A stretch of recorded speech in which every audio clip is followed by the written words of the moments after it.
Is the audio online okay? Yes. Are you getting any indications from people saying it's good or not? But as you can see You can tell by that. the volume. Yeah. So can everyone hear me when I'm talking without a microphone? Yeah, that's fine. Now, just so everyone knows, we do have this meeting live streamed through Google Hangouts. And so it should be picking up all of the sounds in the room. So we'll try to keep it more or less. Do you need me to talk more? Yeah. So Okay. Yeah, mic would be ideal. It's great to see a lot of new faces. Our last meeting that we had at the Innovate for Climate conference in Frankfurt, Germany, World Bank hosted it back in May. We had a pretty good turnout, about the same size, maybe even a little bit larger, mostly numbers. So it's good to see a lot of new faces here. Can I get a quick show of hands of who are already Climate Change Coalition members?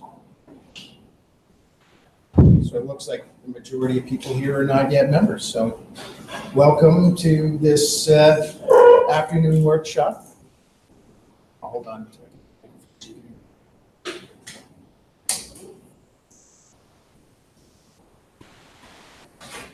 Hello? Good.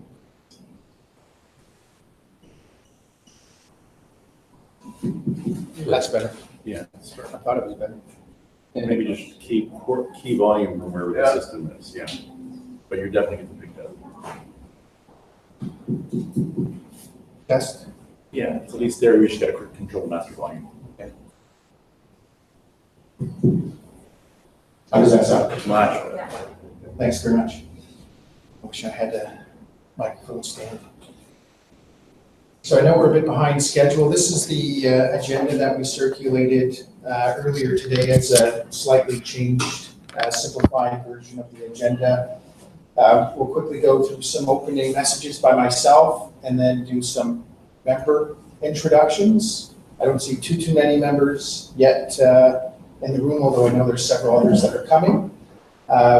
And then we'll go into an update on the organization and go into the breakout groups that we have organized members into. So we've got about 13 different teams that we've created. Not all of them are here. For example, we have a team in Northeast Asia. There's no representatives here, I think, that'll be meeting, but over an hour and a half, we'll go through some of the core issues in each of those teams. You'll get to see what the terms of reference are, what the work plans are shaping up to be. And then the last part of this afternoon, we're going to talk about resource mobilization and outreach, which is one of the big activities for the coalition and the coalition members this week. So if I can then start identifying members, and if you could give your name, your organization, and 1 quick minute explanation of why you're here and which organization does before we go into an update on the coalition. I'll start with you, Miroslav. Hello. Thank you very much, Tom. Hello, everybody. My name is Miroslav Polca. I do represent the International Association for the Advancement of Innovative Approaches to Global Challenges. It's a UN-accredited civil society organization based in Austria. And with our organization, we are developing conceptual frameworks and tools for multi-stakeholder engagement in climate action with a particular focus on youth. And our main flagship is to set up the multi-stakeholder partnership Glotcha, which I will talk about later during the afternoon. So, Right.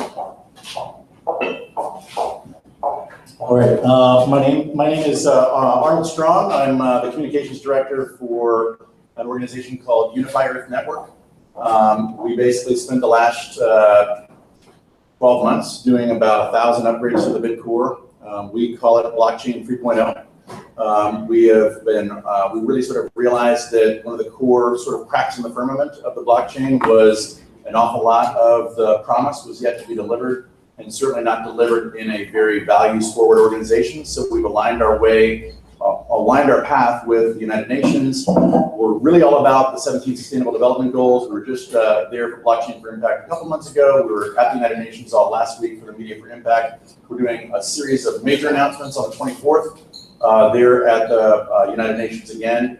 And so if any of you happen to be in New York next week on the 24th, we would love to have you join us, not only for the breakfast, but the dinner party we're going to do afterwards in Manhattan.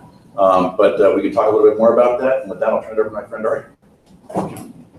Fantastic, thank you. Thank you so much, Tom Vero. Really honored to be here. My name is Ari Eisenstadt. I've been working with IAI GLOCHA, Civil Society Representative to the United Nations, and have started with the UN, first with the International Chamber of Commerce for the Sustainable Development Goal negotiations. I'm excited about how we can work for sustainable development. And blockchain is really, I think, one of the leading technologies for that. I've been an impact investor in blockchain since 2013, and am now currently a PhD student at the University of Hawaii, one of the only future studies programs in the world. So looking at how blockchain can work for the SDGs there. I'm excited to talk more about that later. Thanks. Hi everybody, my name is Ilan Mandel. I'm the Executive Director of the Foundation for Climate Restoration. We have 5 programs that we're going to launch next year to actually restore the planet, and I'm going to talk about that in a few minutes. And I'm here today to talk about these programs and invite blockchain solution providers to join. I can go with members first if you're a member. Hi, my name is Christoph Jospe. I'm a co-founder of Nori. We're a member of CCC and building a voluntary carbon removal marketplace. Yeah, I'm here to learn, share what we're doing, and make friends. You're in the right place. Hi, can you hear me? Yeah, okay. Hi, my name is Lynn McConnell. I'm the Chief Financial Officer of Profit PDC. We are a public benefit corporation incorporated in Delaware, and we are a blockchain technology company working exclusively focused on the SDGs. Good. I'm here today with Gurpreet Singh, my Master's in Science Financial Analyst from Colgate University. Thank you. Hi everyone, I'm Eric Figueres. I'm with Conservation International. I lead technology within our organization. We're a large environmental conservation organization. We're new to the blockchain and getting more and more interested in it. Just joined the coalition in May.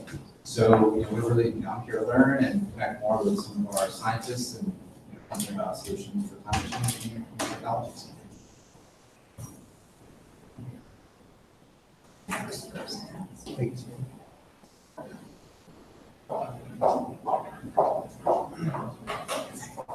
Hello, Steve Williams, EcoBees Director.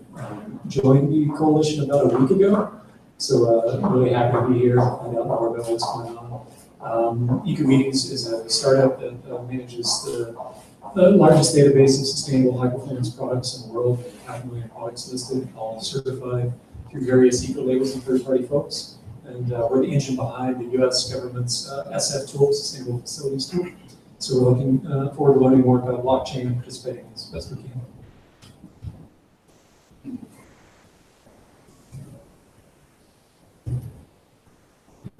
Thank you very much. My name is Jose Rosado. I come from Mexico. We are a private company called Global Grid. We're exploring use cases in the Latin American market, such as peer-to-peer and green energy traceability. Nice to meet you all. Thank you, Tom and Hiro, for hosting this, and look forward to engage with you. Hi everyone, I am Juan. I come from Colombia. I represent ISA. ISA is a company in Latin America. Colombia is the transportation energy utility, but ISA is a group. We have 32 companies in Chile, Brazil, Peru, Colombia, and Central America. I am part of one company in ISA that is XN. We control, we operate the energy market in Colombia. And I am the blockchain engineer. So they hired me to develop some pilots or to see how we can implement blockchain in our solutions.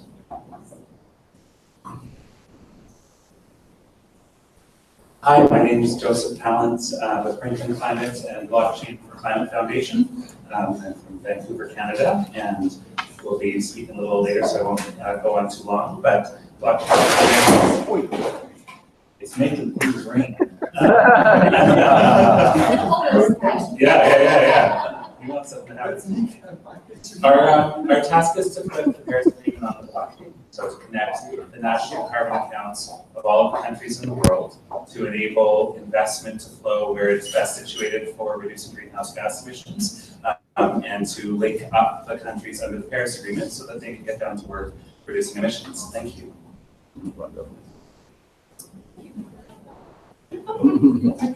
Other members up here? No.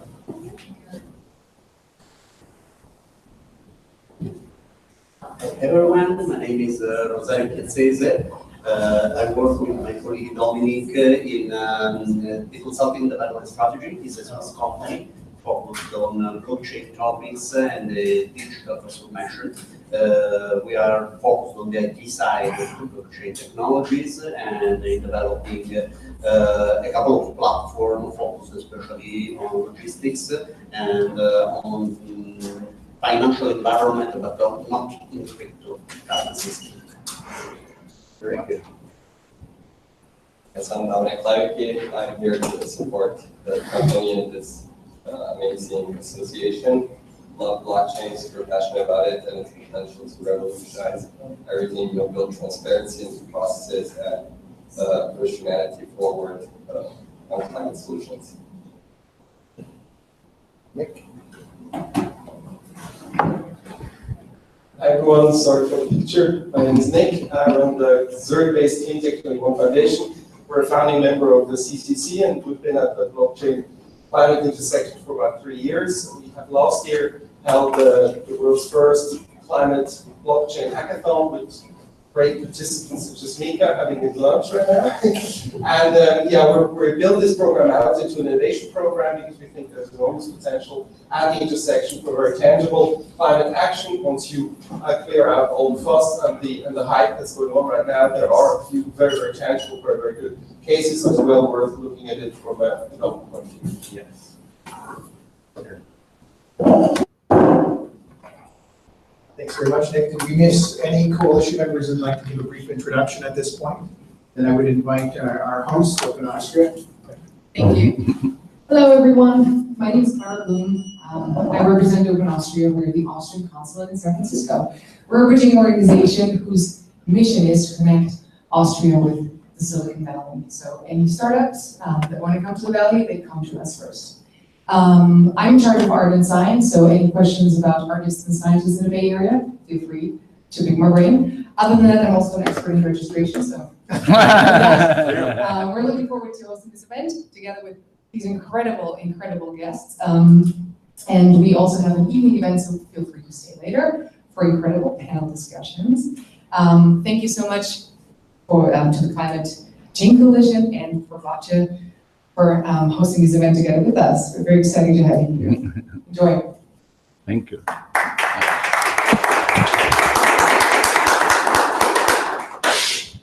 Thanks, everyone. And I didn't introduce myself at the beginning. My name's Tom Bauman. I'm co-chair of the coalition. The other co-chair, Masamba Tiawi of the UN Climate Change Secretariat, unfortunately sends his regrets that he can't come this afternoon. We learned this last night when we met with him. The executive secretary has asked that he support her in the busy week of meetings this entire week. He will be coming in the public event portion this evening, so some of the messages that he would have provided this afternoon will be there. And at future meetings of the coalition. So the objectives for today's afternoon session, giving an opportunity for members to, because there's such a growing membership here, to introduce themselves, get a chance to work together, learn how they could complement each other. Apart from the presentations and introductions, getting into some of the coalition team work plan development. So how can those teams advance some of the work and priorities that they've identified and shape those into fundable projects? There's a number of organizations, private, public, foundation, and so on, that are getting more and more interested in blockchain. And so it's a good opportunity to identify for them from such a broad stakeholder community what are some of the priorities in mitigation or adaptation or climate finance and many of the other topics that blockchain can be applied to. A third objective for this afternoon is going to be to work on the Coalition's governance and work program.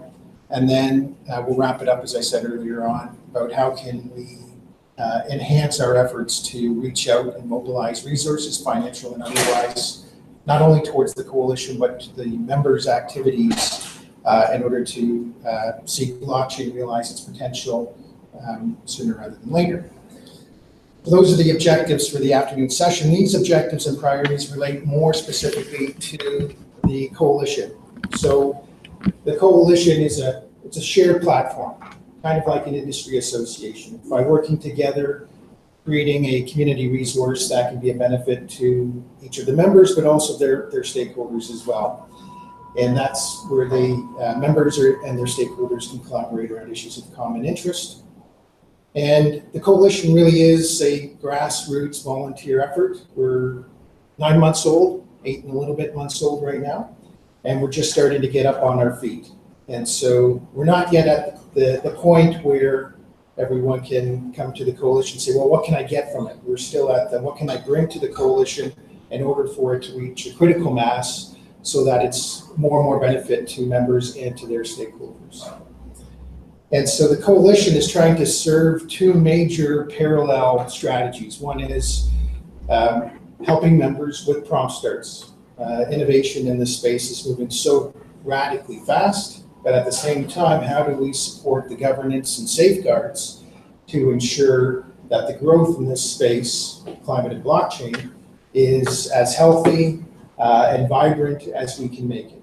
Now, blockchain at large, inside of climate, still an evolving field, and its governance itself is evolving. While our segment has the additional challenge of evolving climate governance, SDG governance and so on, as well as blockchain governance. And so what can we do to contribute to the governance innovations and governance system development so that the technology and the investments needed for that technology to be deployed, and once it's deployed, how it attracts climate finance and other investments into climate actions. So what can we do to help that? The Coalition is neutral. We're not supporting specific members like through an ICO or something along those lines. We're very much about being open and generic.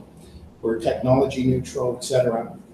And we don't, we do our best not to get in the way of members. And there are many different types of members in the Coalition, and I should give a bit more of a background on it because there's so many new faces here. The Coalition, when we first started at the founding meeting, December 12th, 2017, we had 12 organizations. Many of the organizations had already started in their own right a network, like the Climate Ledger Initiative had many members, FinTech for Good, and I could go on and on. And so, in a way, the Coalition is something of a network of networks, and how can we work together and not duplicate work. At the last COP meeting, COP23, we started to see already at that early stage that there was duplication of effort and events. It wasn't ideal for the stakeholder community who were kind of confused and unable to participate in that sort of optimal way. And so the Coalition was born to serve this variety of members. If you haven't had a chance to take a look at it, some of the members are, of course, blockchain startups. Some of them are blockchain networks. Some of them are industry, government, universities, research, NGOs, and I could go on and on, which is great because that's one of the strengths of the Coalition. We wanted a big tent. It's an open global initiative so that the issues related to governance, capacity building, stakeholder engagement require that diverse array of stakeholder groups. So some of the quick highlights in the last 100 days since our last meeting. This is our second meeting, not including the third meeting. Second meeting. Since our last meeting, the membership has increased 50%. Membership activities increased 30%. So we're on a roll. At the last meeting, we said we become a legal not-for-profit, which we have, which has enabled us to get sponsors for this meeting, for example. So we'll be talking a bit more about that, as well as enter into contractual agreements with organizations like the World Bank, which are putting resources towards research and projects like that. As well, it facilitates the UN Climate Change Secretariat as a partner to interact more effectively with its sister organizations in the UN system, because they're also exploring blockchain and many related dimensions to the coalition. So to put some numbers around some of the growth, so we were 80 organizations 100 days ago, and now we're 120, so we're increasing about 3 or 4 new members a week. And today I just signed up another 3 or 4 members, so it's starting to continue to accelerate. The number of teams, we could go on and on, that the number of issues that people could focus on, so it's starting to see the diversity of interests across the globe, of course. In May, we just launched the website, logo, online resources, and now starting to see the number of users increase. We use the Slack platform for members to post messages and share resources and so on. And that's starting to take off. We're seeing 12 or more messages a day. And I just learned that most members don't even realize all of the, I don't know if you're familiar with Slack. It's a pretty common tool. I've got many communities that I belong to. Many channels and many options, and most people, they log in, they don't realize what's going on. So once they do, I think that'll really take off. And these events, these opportunities to do the knowledge sharing and networking, et cetera, is another big area of interest for us. So the Global Climate Action Summit week, and then our third meeting will likely be during the COP24 meeting in Paris. Well, briefly, can we access these slides later? Absolutely, yeah. So we post everything into the Slack space. Beautiful. Yeah. Beautiful. And also can make it available for people who aren't part of the This is great. Excellent. So our founding sponsor is the Royal Bank of Canada, RBC for short, which is the largest bank in Canada. I'm from Canada, so I'm very pleased, happy to announce that money was received this morning. That's good. And that's always a good thing. Very similar. Yesterday, we had the contract signed with the World Bank to do a knowledge piece on blockchain for climate markets. And members who see the value of the coalition and some of the work that they're doing, for example, as a knowledge partner, are inviting the coalition to participate in some of the proposals that they're putting forward. And then the activities this week, Miroslav is going to give a bit of an introduction later on in terms of the outreach and resource mobilization events that he's organizing. And over the next 100 days, I guess roughly to the end of this year, our targets are to secure roughly 100,000 towards the secretariat and administrative functions so that we can have some more meetings, facilitate some of the activities. And then a different pot of funding, which is towards work by members, towards these work plans that I had talked about earlier on. Can you explain that third bullet? Part of member proposals. So the European Union Horizon 2020 program, quite large, and I imagine there's some European organizations here who have some experience with it.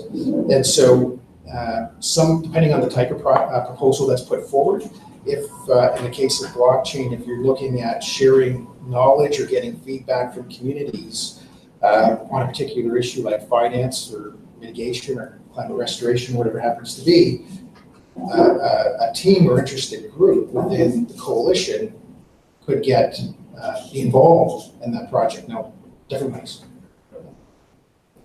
Any other questions so far? No? Okay. So this is just a quick snapshot overview of the different teams that we have listed here. So we'll have some of these teams in the breakout groups, depending on how many people can break out. There's not that many members at this point, but we'll see that's still about an hour away. And so without further ado, to give an opportunity to members to present about what their initiatives, we have about 7-8 minutes or so, and then a couple minutes for Q&A around each of these presentations. So if there's no questions at this point, we'll jump right into the presentations by the members. And I know some haven't arrived yet, so I will ask if there's anyone who would like to jump in first that might have to leave early.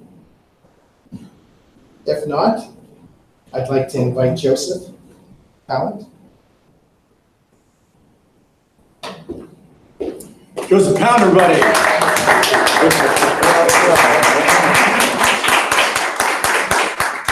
Thank you very much, Warren.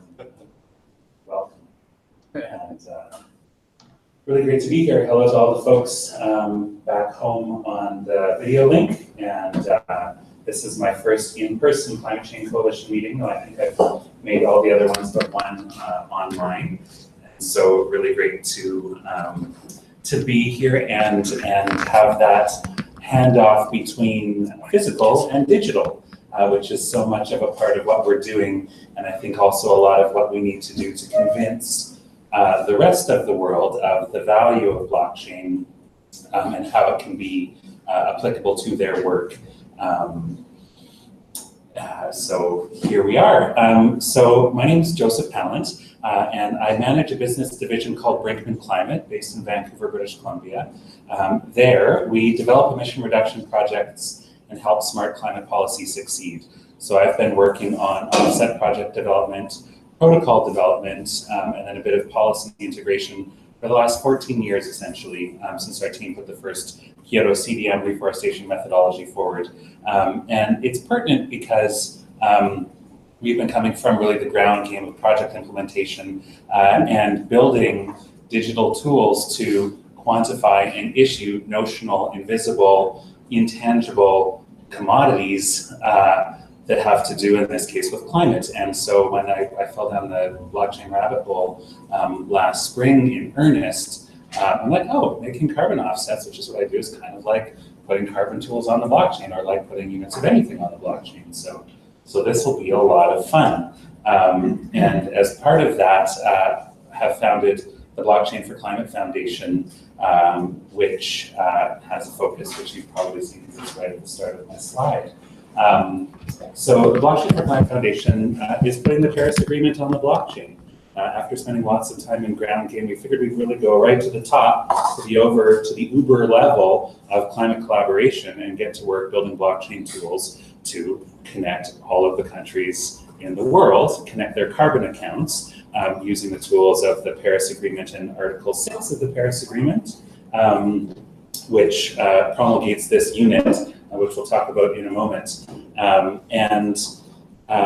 It's a bit of a long story, but I couldn't figure out how we were going to put the Paris Agreement on the blockchain for about a year of my time in blockchain and crypto. And so I kind of kept it off to the side and been involved in a variety of different projects and advising some really amazing teams on their work. But then had the really big aha this spring when a gentleman, Matt Lockyer, who was already part of our team, submitted a new ERC 998, an improvement to the Ethereum blockchain, which finally cleared the way. So is everybody here familiar with the Ethereum blockchain? Is anybody here familiar with non-fungible tokens? Can anybody tell me the first use of ERC 721 non-fungible tokens? Crypto kitties, digital, adorable, readable cats on the blockchain. And though I don't have a timer, I'll just briefly go into this. So whereas pretty much all other tokens are fungible tokens, and that's kind of almost the goal. You're creating these units that are all the same and that can be bought, sold, traded, or transferred on the blockchain. In short, it didn't look like this was going to work for putting the Paris Agreement on the blockchain, for putting international linkage of fundamentally billions and billions of tons of carbon outcomes that may be traded, billions of tons a day. And so we didn't see how we could do this with fungible tokens. Non-fungible tokens got us partway there because our design spec is that we really need to be able to pick one of our carbon units, our 1 ton of carbon off the ground, or off the desktop, and look at it and see, oh, this emission reduction was caused by this project, and this specific one was made in this year, this vintage.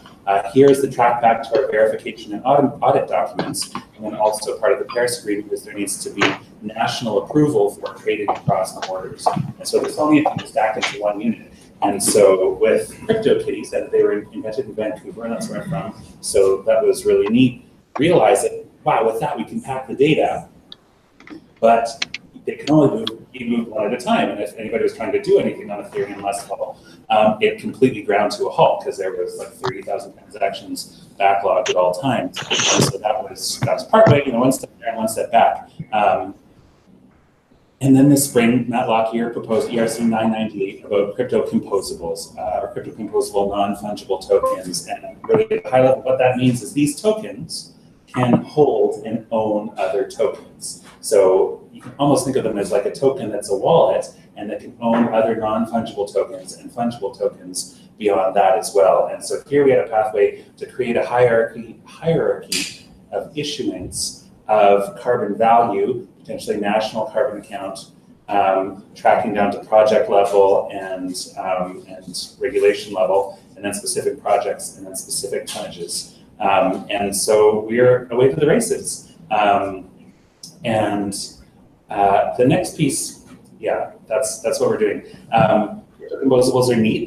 There are a couple uses of it already where people are doing gaming on the blockchain. And actually just quite recently there was a tool called Mokens, I think mokens.io, and they're user mintable crypto composable tokens. And in the next couple of weeks, they will actually have their crypto composability. If you're a programmer, you can actually already interact with a smart contract and stack other tokens underneath them.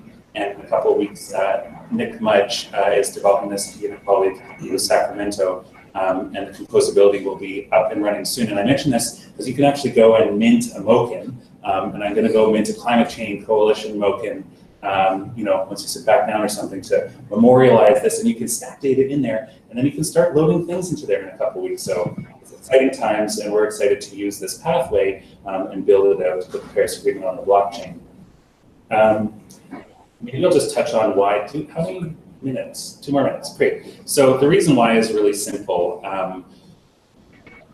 We need to enable and fully bring into being the dream of the Paris Agreement, which is all countries of the world connecting their carbon accounts and collaborating to reduce emissions. And why we need this tool and why we need Article 6.2 of the Paris Agreement is right now there's no way to transfer emission reduction outcomes fundamentally across borders. In the early Kyoto Clean Development Mechanism, but I won't go into it, there was really a single entry bookkeeping where the developing world would create a carbon benefit, ship it to the developed world, and would only count as a credit but no debit. Under Paris, everybody's committed, everybody's connected, and so we have to have double entry bookkeeping to keep the accounts reconciled. And with the blockchain, we can do triple entry bookkeeping and also have timestamps really straightforward in there, which is necessary because we may evolve to a market where there's thousands of transactions and billions of tons transferred every second. We'll need some more work on Ethereum before then, but we need to build for that, and we need that so that the world can really get down to business. It was really fun. So we were trying to figure out what are we going to call these tools of this process, and I thought long and I thought deep. I realized we could call them BITMOs, blockchain internationally transferred mitigation outcomes, which if you're sort of a Paris Agreement person or a climate person, it'll be funny because internationally transferred mitigation outcomes are the approved name of these units that'll be part of Paris. And so I was really proud of this, and I asked Luke Forrester of International Emissions Trading Association, I told him about it, and I'm like, what do you think it's called? He's like, well, BITMOs. The other key pieces we're going to be engaging, so we're building the tech. We are starting our funding pathway to work on figuring out how to finance this work and at what level we need to be shooting for short, medium, long term. If anybody has any insight onto that, we'd love to chat about that today. And then our middle plank is actually starting to work with the national governments. Our goal is 6 national governments to get engaged to help us build this tool so that we get the user interface and user experience right, that we can build trust in the tool, that we can fill in any blind spots in this development, and so that it can have high acuity and tap really closely with the rules that are getting made as part of the Paris Agreement. So Thank you very much for your time. I do have an amazing team. We're based in Vancouver. Jessica Mulholland, Matt Lockyer, Chelsea Palmer, Catriona Power, coming from across blockchain, climate, energy governance, and then bringing it all together. And we kind of kept it tight for a little while, and over the next while, we're going to be judiciously growing out our team advisory to bring in the right pieces of the puzzle. We have some fun stuff on Medium. Follow us on Twitter. Great to be part of the Climate Change Coalition and on the Mitigation Task Team. Looking forward to speaking with you more later. Thank you.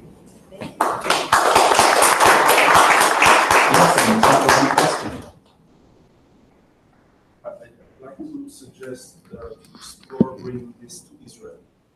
If we're open. Right, absolutely. Well, we're looking for national level parties interested in exploring the use and building this out. So we can definitely engage on that. We'd love to chat. It's a pretty neat opportunity for governments. And being a Canadian, my initial goal for this working group was, ask if we can have 6 national governments, let us convince them to be part of our system, and then going to Singapore and speaking with their government, and they're really gung-ho, which makes sense from Singapore's point of view. I'm like, oh, why don't we actually have them help us build it? So if we're interested, we're really keen for that. Thank you. Great. Thank you very much, Joseph. In the interest of trying to get us back on time, because we started a little bit late, I'll keep us our momentum going. And on that point, if I can invite you then to come up and provide your presentation.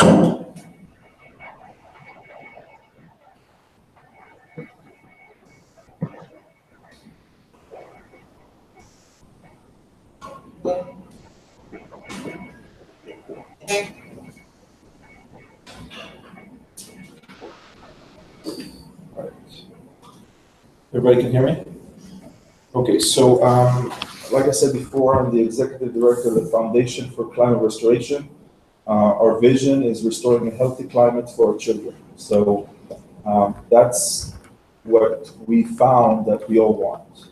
And now we can start having the conversation how we're going to get there. So the good news is that we've worked on this for the last 12 months since we announced at the UN General Assembly in September in New York last year, and we have now a possible pathway to get there, for giving our children a healthy climate like our grandparents had. I'm going to go through this very quickly because I assume you already know that. The healthy concentration is 300 parts per million. We're now at 410, it's still going up. And so that's pretty bad. There's a long list of problems. What is important to remember is that CO2 stays in the atmosphere for 1,000 years. So if we wait for the CO2 to naturally get out of the atmosphere, we're not going to be here. So we need to do that quickly. We've identified 2 major issues that we want to focus on and address. The first one is removing 1 trillion ton of CO2 from the atmosphere. In addition to urgently reducing emission, this is not a free pass to anybody. And the other thing, even sooner than that, we need to restore the Arctic ice to bring down that crazy weather that we're seeing, the jet stream, sea level rise, and so on. Is it possible? Yeah, the short answer is yes. What I'm going to present now very quickly is 5 funding-ready climate restoration programs.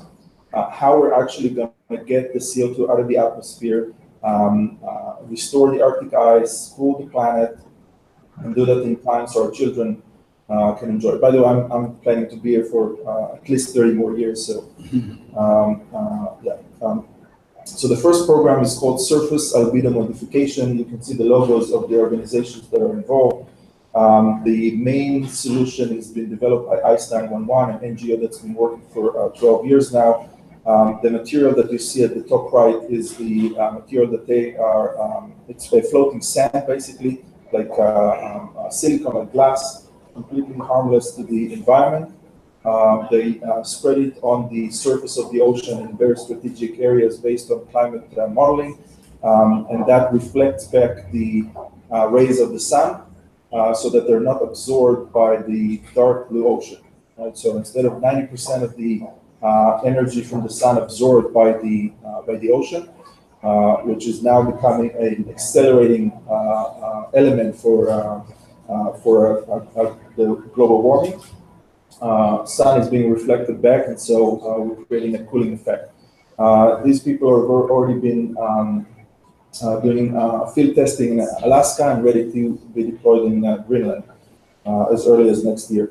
The second Arctic restoration program involves a series of what we call Plan B solutions. Coastal ice thickening is about pumping sea ice from the ocean and then spraying it over the ice during the winter. Drops are frozen, and then so the ice is being thickened. And using this method, we estimate that we can thicken the ice by about 0.5 meter per winter. Marine cloud brightening, that's the sketch that you see over there. It's a machine that sprays nano droplets of water into the clouds and thicken them so that, again, that will reflect more of the energy from the sun. And then we have other technologies that we're looking at. The third program is a program to remove CO2. So we have two programs like that. The first one is a network of investable production facilities, capturing CO2 from the air and selling it at as low-cost aggregate for local consumption. So I want to focus a little bit more about the CO2 removal programs, because these are going to be eventually for profit. As you know, many of us already know, we can actually use the CO2. So again, I want to emphasize, we're talking about a network, a global network of investable production facilities, meaning that every node in this network is a viable for-profit company that takes CO2 from the air and then sell it to the for local consumption, basically. So instead of digging rocks out of the ground, we can take CO2 from the air, turn that into aggregate, and sell it for construction. If we supply the demand of the entire aggregate industry, we can remove all trillion ton CO2 from the atmosphere in about 30 to 40 years. So that's a restoration scale solution. And when you think about it, right, when we're talking about a network of investable production facilities, and we need to account for the money and for the CO2 and so on, there's going to be a lot of solutions and platforms and tools that we're going to need in order to manage that efficiently, effectively, and transparently. The second CDR project, carbon dioxide removal project, is focusing on sequestering CO2 in the ocean.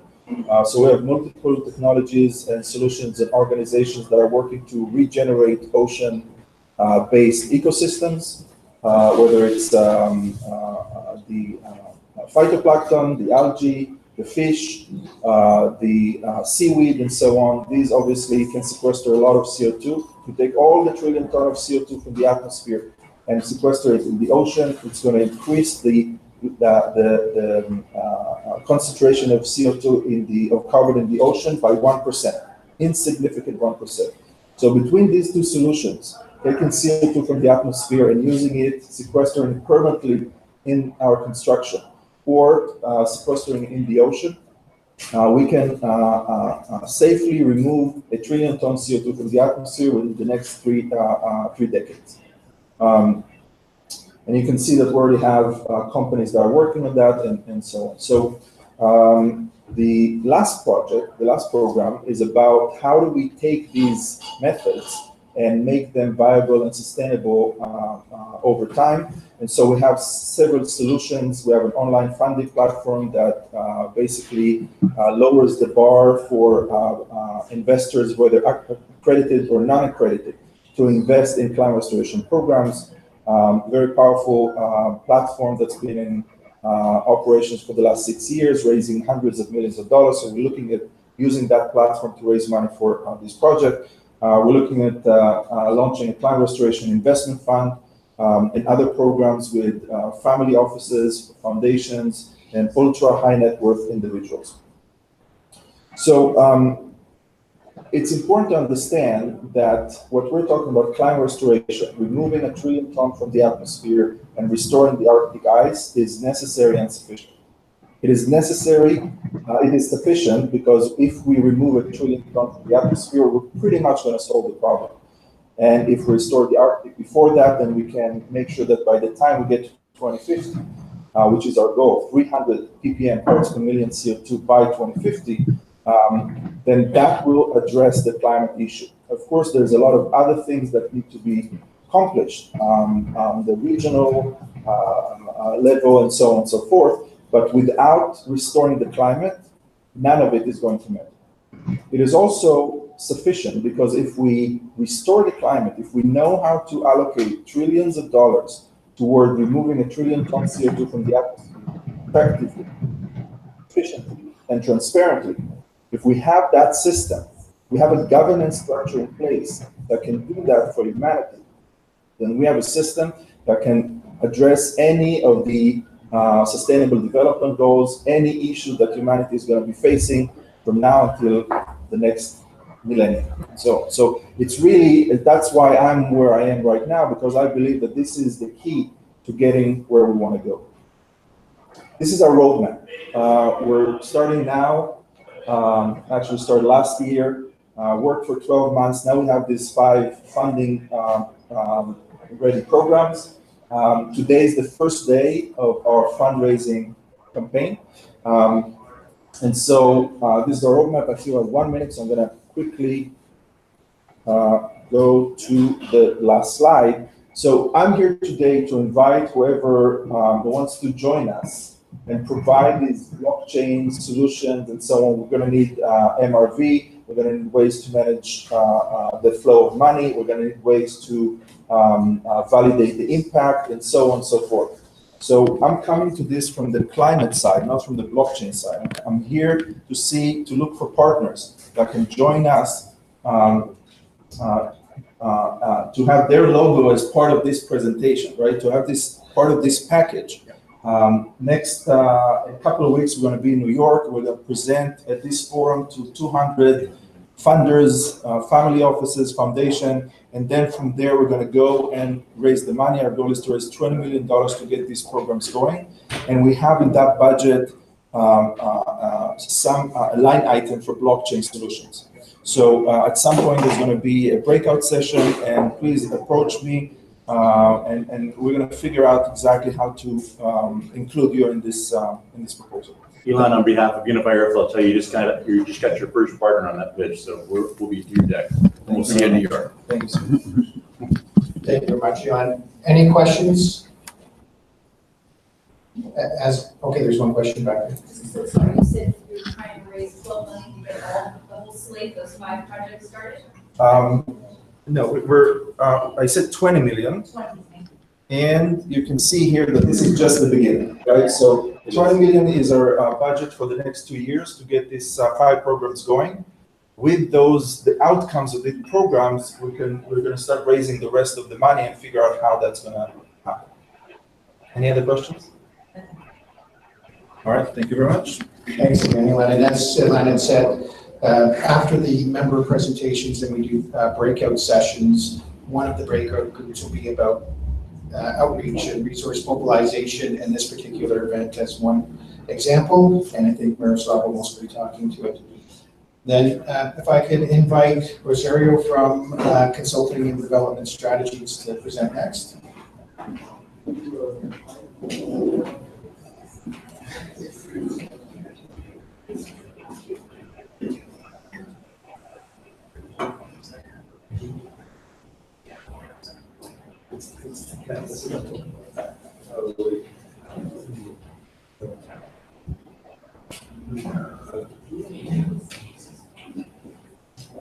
Thank you. I'm pleased to be here today, and I don't want to bore you too much with our history. Consulting Development Strategies is a Swiss company based in Zug and Zurich, and working as well here in US, where we have an office in Washington. And we are focused on trying to capitalize our experience in different sectors, starting from the IT, in the evolution of the digital topics related with the traditional market share as the financial, the compliances, the policy making, and so on, to better enable the blockchain technology in order to maintain and to ensure a concrete and business-driven approach on the sustainability. The value added that we are trying to produce is to create something that could improve the approach or the involvement of blockchain in topics as logistics, for example, but being aware about the constraint that we have to consider, starting from regulation, starting from the business needs of the companies, and starting from the financial aspect of the new technologies' impact on the market. What we are doing, the main focus currently is a supply chain blockchain platform that we would like to propose also for a discussion with the Climate Change Coalition. This blockchain platform was created to be natively integrated with IoT logics and to monitor high valuable assets, and as well to mitigate the impact and the evolution of complexity in processes, and to improve the efficiency. I know this sounds like a slogan, but the concrete goal of the platform is, at the end of the day, to make concretely fungible experience that are developed in concrete business case in the private market share. This is exactly the focus we are trying to develop at the moment. So, for example, the platform could prevent waste inefficacy, just making more sure and more efficient the supply chain proposition. And more generally, what we are trying to do is to contaminate this kind of approach with a really well-focused approach on the different industry where this could be meaningful to apply the model. On the other side, being based in Switzerland, we are trying to capitalize the experience of the local crypto valley based in Zug, and so to create a sort of a win-win effect between this kind of financial experience. Previously, the colleague was called about the evolution of the Ethereum, the unfungible token, and so on. We are working in partnership with other little companies in the Zug environment about those kind of topics, especially in the perspective to make the token the new model that could concretely maintain the blockchain, avoiding the current limits related with the model of the cryptocurrencies and all the topics related with the mining in the Bitcoin environment and so on. What we are also trying to do is to capitalize our experience on the green IT side. Personally, I'm part of the board of the International Federation of Green ICT and UN-related organization. And yeah, under this point of view, we received several best practices under the traditional approach on the green IT, but you know, the traditional approach of the green IT needs to become more effective and more tangible, also under the business point of view, the financial point of view, because it should be something concretely applicable, not just theoretical. And under this point of view, what we are doing, I would like to remember that we are a business company, we are not a foundation, so we are trying to build a business model on this kind of topics and not just to create a pure research approach. And in my personal opinion, this should be the part of the value we would like to propose to the coalition. I was mentioning about the green IT, what is happening on that side and why this kind of platform could become a really interesting approach. Because the main issue on that side is to ensure a concrete governance of the models and to enable business using IT in the logic of the commodities, but not just the pure commodity, but a commodity that is capable of enabling new business model. Under this point of view, the logic of the blockchain could ensure a really concrete approach, making measurable and concretely monitorable the evolution in the governance model, as well in risk management and in the other aspect in handling the IT. So I don't want to waste your time too much. Thank you very much for being here with you, and of course for any question as well.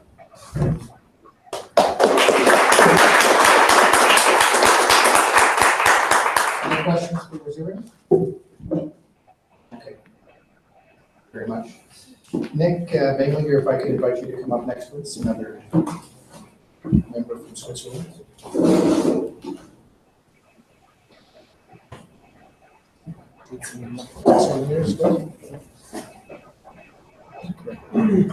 Yeah, that's good. Great stuff. Good afternoon, everyone. It's good to be here. A familiar environment with the CCC. I was one of the founding members of CCC, and the reason is that I run a foundation, Cleantech 21, in Zurich for the last 10 years. First 7, the focus we had was on business advocacy. I was the president of Switzerland's first Green Business Association, Swiss Cleantech. But then at the Paris Climate Conference, I decided to shift the focus towards international projects. We spun off the foundation and have 3 main projects going on. One on advocacy. That is not related to blockchain. Really, there is an aspect to it. We have a workshop tomorrow with the World Business Council for Sustainable Development. Anybody interested in business advocacy for climate action, please let me know. We have a great workshop.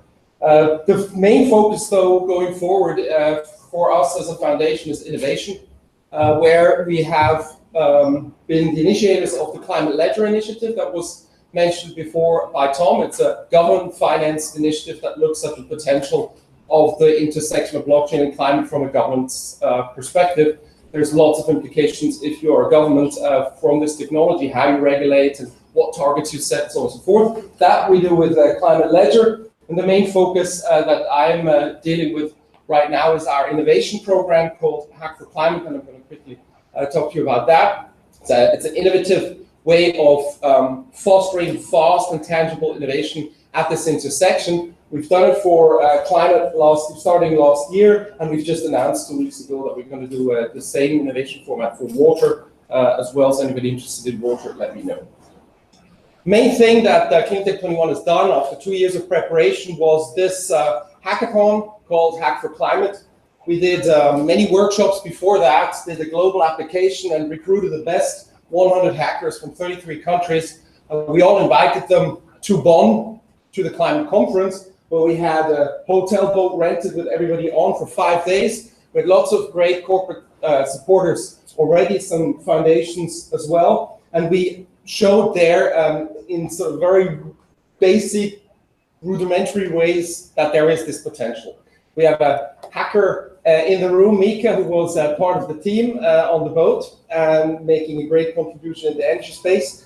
And I'm going to tell you now on how we moved it forward from there, because that's really our main focus.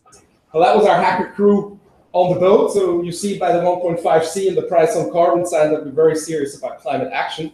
I won't go into the details that what our mission is specifically on the science, but we decided that because it was really a success and had really tangible use cases coming out of it, that we don't want to just do hackathons where we have a great atmosphere, but then everybody goes home and there's not really tangible action. So we moved this into an innovation program that I'll explain to you in a second. First, very briefly, our technology focus. As a result of the hack, we looked at the different use cases, the different works that have been done. And we found that it's really this troika of disruptive technology that is really should be the focus of a lot of innovative projects at this intersection. Of course, it depends on the actual use case, but in general, we have distributed ledgers, blockchain, in the center that allows this distributed way of sharing value. But we also have IoT. That's hugely important just in relation with DLT. In order to capture the data, huge new possibilities opening up in that space, very relevant for climate. And then we have AI, which is also a hugely important tool. If you have all the data, if you administer it correctly, then you can draw a lot of lessons out of that data, and that's where the AI comes in. We've looked at, sorry, it's a little messy. We looked at very carefully where do we focus on, and we've defined already for the first hack, and refined now for the innovation program going forward 5 years, a set of engagement areas. We work with partners such as the WWF or the Stockholm Resilience Institute to find out where's the beef to the bone. Where do we have the most effect? We specify these areas that are our engagement focus areas in general, and then we go from there into challenges for the hackathon and then later for other aspects of the innovation program. And we add to those basically technology highlights, policy highlights that we think are important. So we think, for example, remote sensing goes through a lot of change. We can grab a lot of data from the sky. We can use that data in our use cases. So we want to make our developers aware of that. So we highlight these areas and these cross-industry themes. That's how we define how we focus. This year we've gone through quite a bit of effort to specify what we think is the best type of innovation program. It basically includes 3 main sections. It's the challenge definition section that comes before any type of activity, any type of competition. It's then the hackathon event and the use case studio event that we do during the COP climate conferences. And then in the aftermath of that, we're going to grab the best teams and support them going forward in a use case accelerator with the ultimate aim, of course, to have successful spin-offs. Also, we as CCC was pointing out as well, are technology neutral. So we're not doing Ethereum for impact or IOTA for impact, but we're doing distributed ledgers, IoT and AI for impact. So completely technology neutral. We find that quite important. And what's also extremely important in the way we work is that this is not an individual effort, but there's various ways of integrating partners. So we have an innovation and investment partner track that follows the whole program. There's interactions at the challenge definition stage already where we engage with partners such as a company or a foundation, tells us where their problems are. If they match our engagement areas, the ones I showed you before, we'll engage and say, hey, this is a good area for a challenge. And then we post this challenge to our developer community because we think that the real intelligence is out there all around us. We don't engage a team of developers or anything like that. But we've built up now a developer community from the first hack, and we can work with that developer community, and we plan to integrate that every single step along the way. So you have the partners that post the challenge to the community then feedbacks on this challenge, the challenge goes back to the partners, and that's how we refine the challenges in the time period before the actual event. And then at the event, we bring all these super guys together. We give them the challenges. They hack on those challenges in the form of a hackathon. We choose the best ones into the accelerator. And again, the partners have rights to co-invest and so on and so forth during the accelerator. Right. The key thing is there's a small team that basically supports the whole thing, but the action is all, development action is all in the community.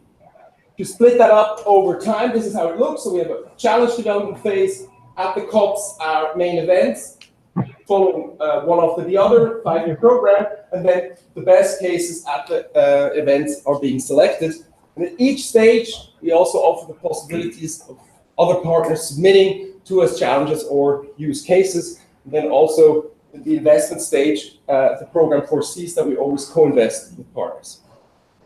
Speaking about the partners, I need to be a little quick here.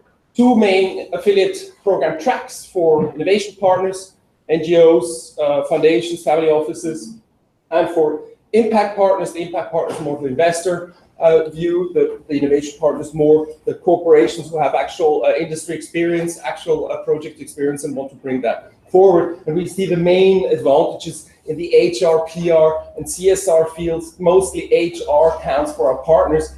With the purpose of climate, we can reach out to those difficult to get blockchain developers, bring them together with purposeful challenges, and thereby attract really a great bunch of guys that also then our partners can benefit from. In the rollout, we've gone through quite a bit of specification. We're now sourcing the right strategic partners. We have, for example, the Climate Works Foundation out of San Francisco that supports us financially. I'm really happy to say. And there's others. And then ultimately, we will do a token offering because we want to involve not just the big foundations, but actually very many small impact investors. So we'll issue a token, and this token then should give impact investment rights. So we have, for example, a first right on the ventures that the program spins off. And ultimately, we want this to be a self-governing thing. We want to step out as a foundation and have the community decide which projects to back, have the community basically self-organize itself as to have examples, emerging examples in the blockchain space. Before I conclude very quickly on one use case and the way to select them. So we've gone through quite a bit of thinking. This is a simplified version on how we choose our cases. Basically, the scalability impact side is the most important one. So we're not doing the cases that are being done already and that add a little bit, but we want to really focus on the cases that add a lot. Have scalability as a very important case, and then of course, if ITMOs is already dealt with, we had ITMOs or BITMOs as they're supposed to be called right now. We had that as a sort of input, technical input in our first hackathon. So I'm super happy that somebody has picked up and works on this case. But if there's other cases that are not being treated yet, that's the ones we want to go into, this gap issue. And then, of course, there's a regulatory and the technical feasibility parameter. So this one last slide for an example on a use case and how you see this, how this can develop if everything works together. We're building up this thing, so it's still very early days. But Red Chain was one of the use cases that came out of the hack in 2017. It has now received 500,000 euros co-financed by the European Union, the Climate Kick investment program. We're right now talking to a government in South America and should, in the next couple of days, I actually hope to be able to announce that during GCAS still, and the first pilot of Red Chain in Latin America, and it's the IADB, the Inter-American Development Bank, that helps us a lot on this. I won't have the time, otherwise Tom will kill me on going through the details here, but very briefly, this is about land management.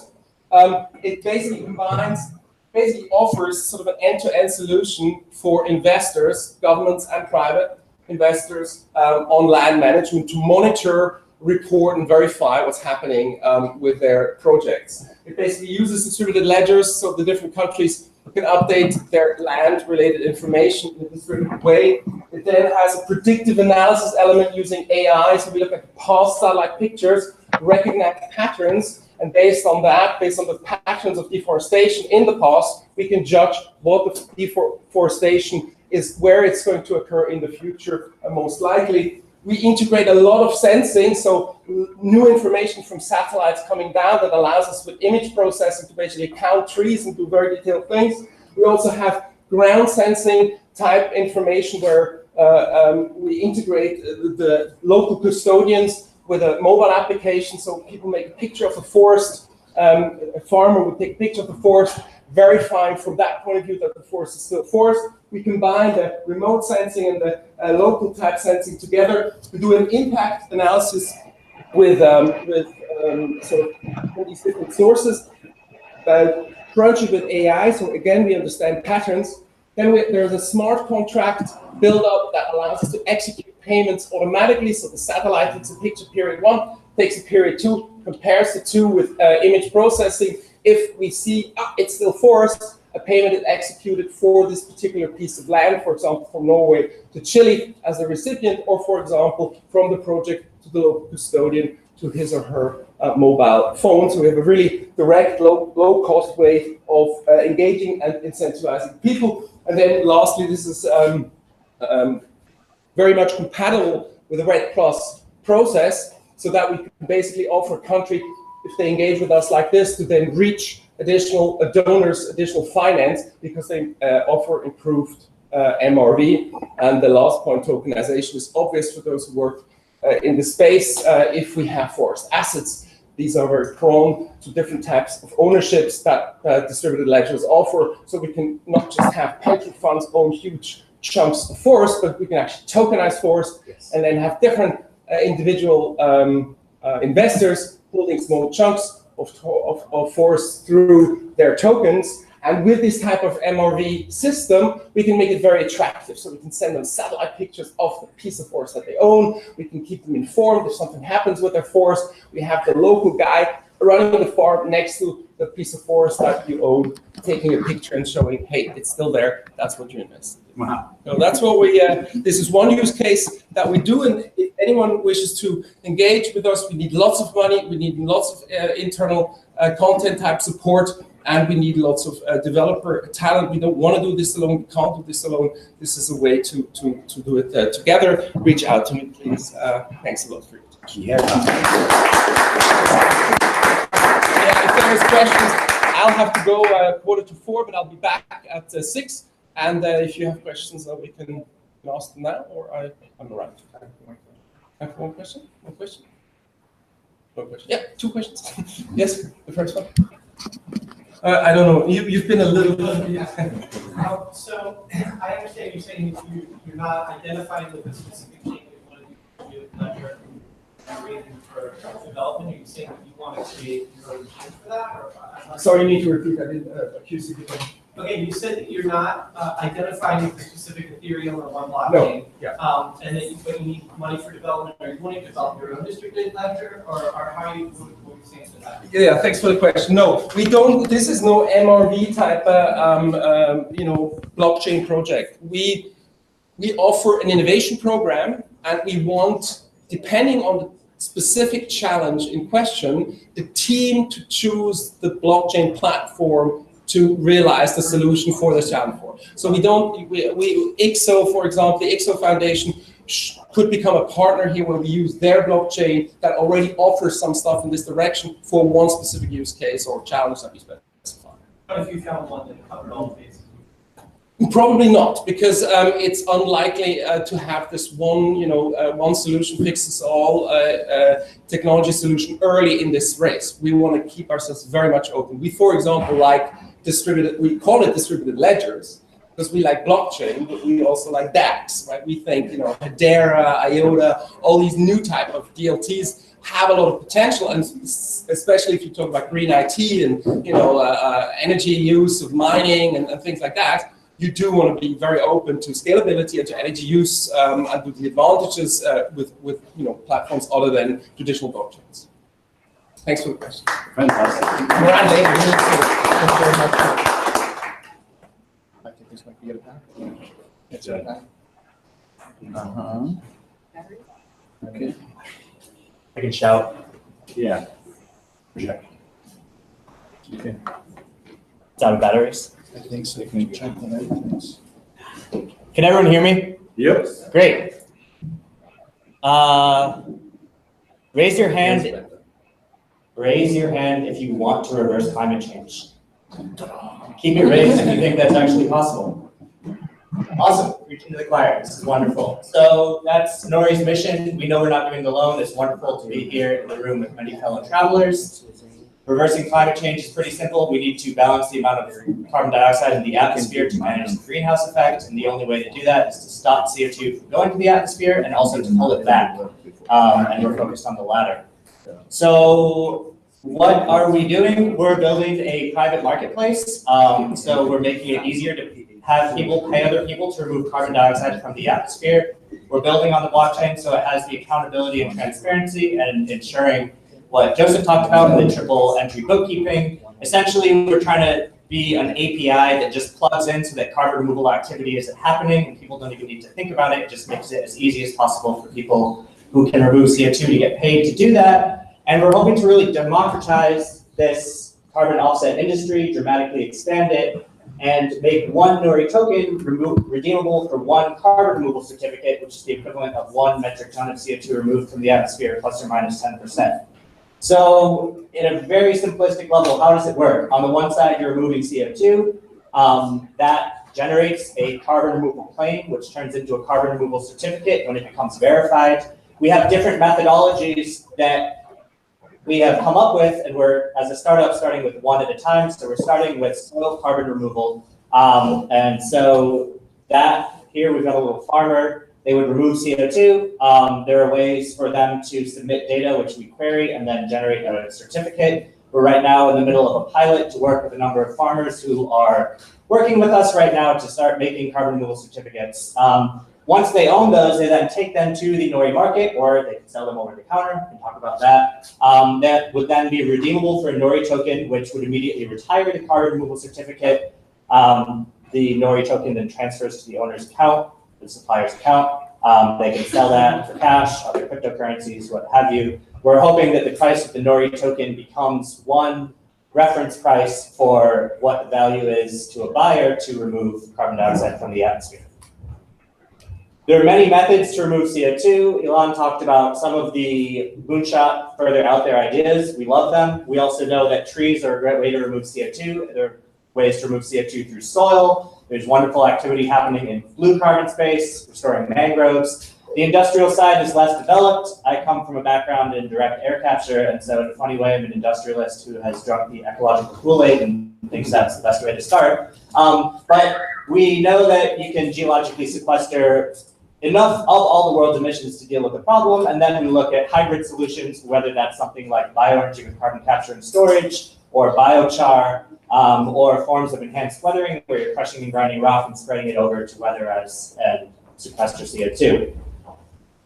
I'm flying through this in the interest of time. To give you a sense of Nori, we started in August 2017. Before that, I had been working on in the field of carbon offsets. I was brokering carbon offsets, seeing how convoluted and complicated that space was, and it didn't have to be. Blockchain made a pretty clear value proposition. Prior to that, I was chief strategist for the Center for Negative Carbon Emissions. At that time, I met the CEO and co-founder, Paul Gamble. He's a software engineer. He's been interested in carbon removal and been developing blockchain for quite some time.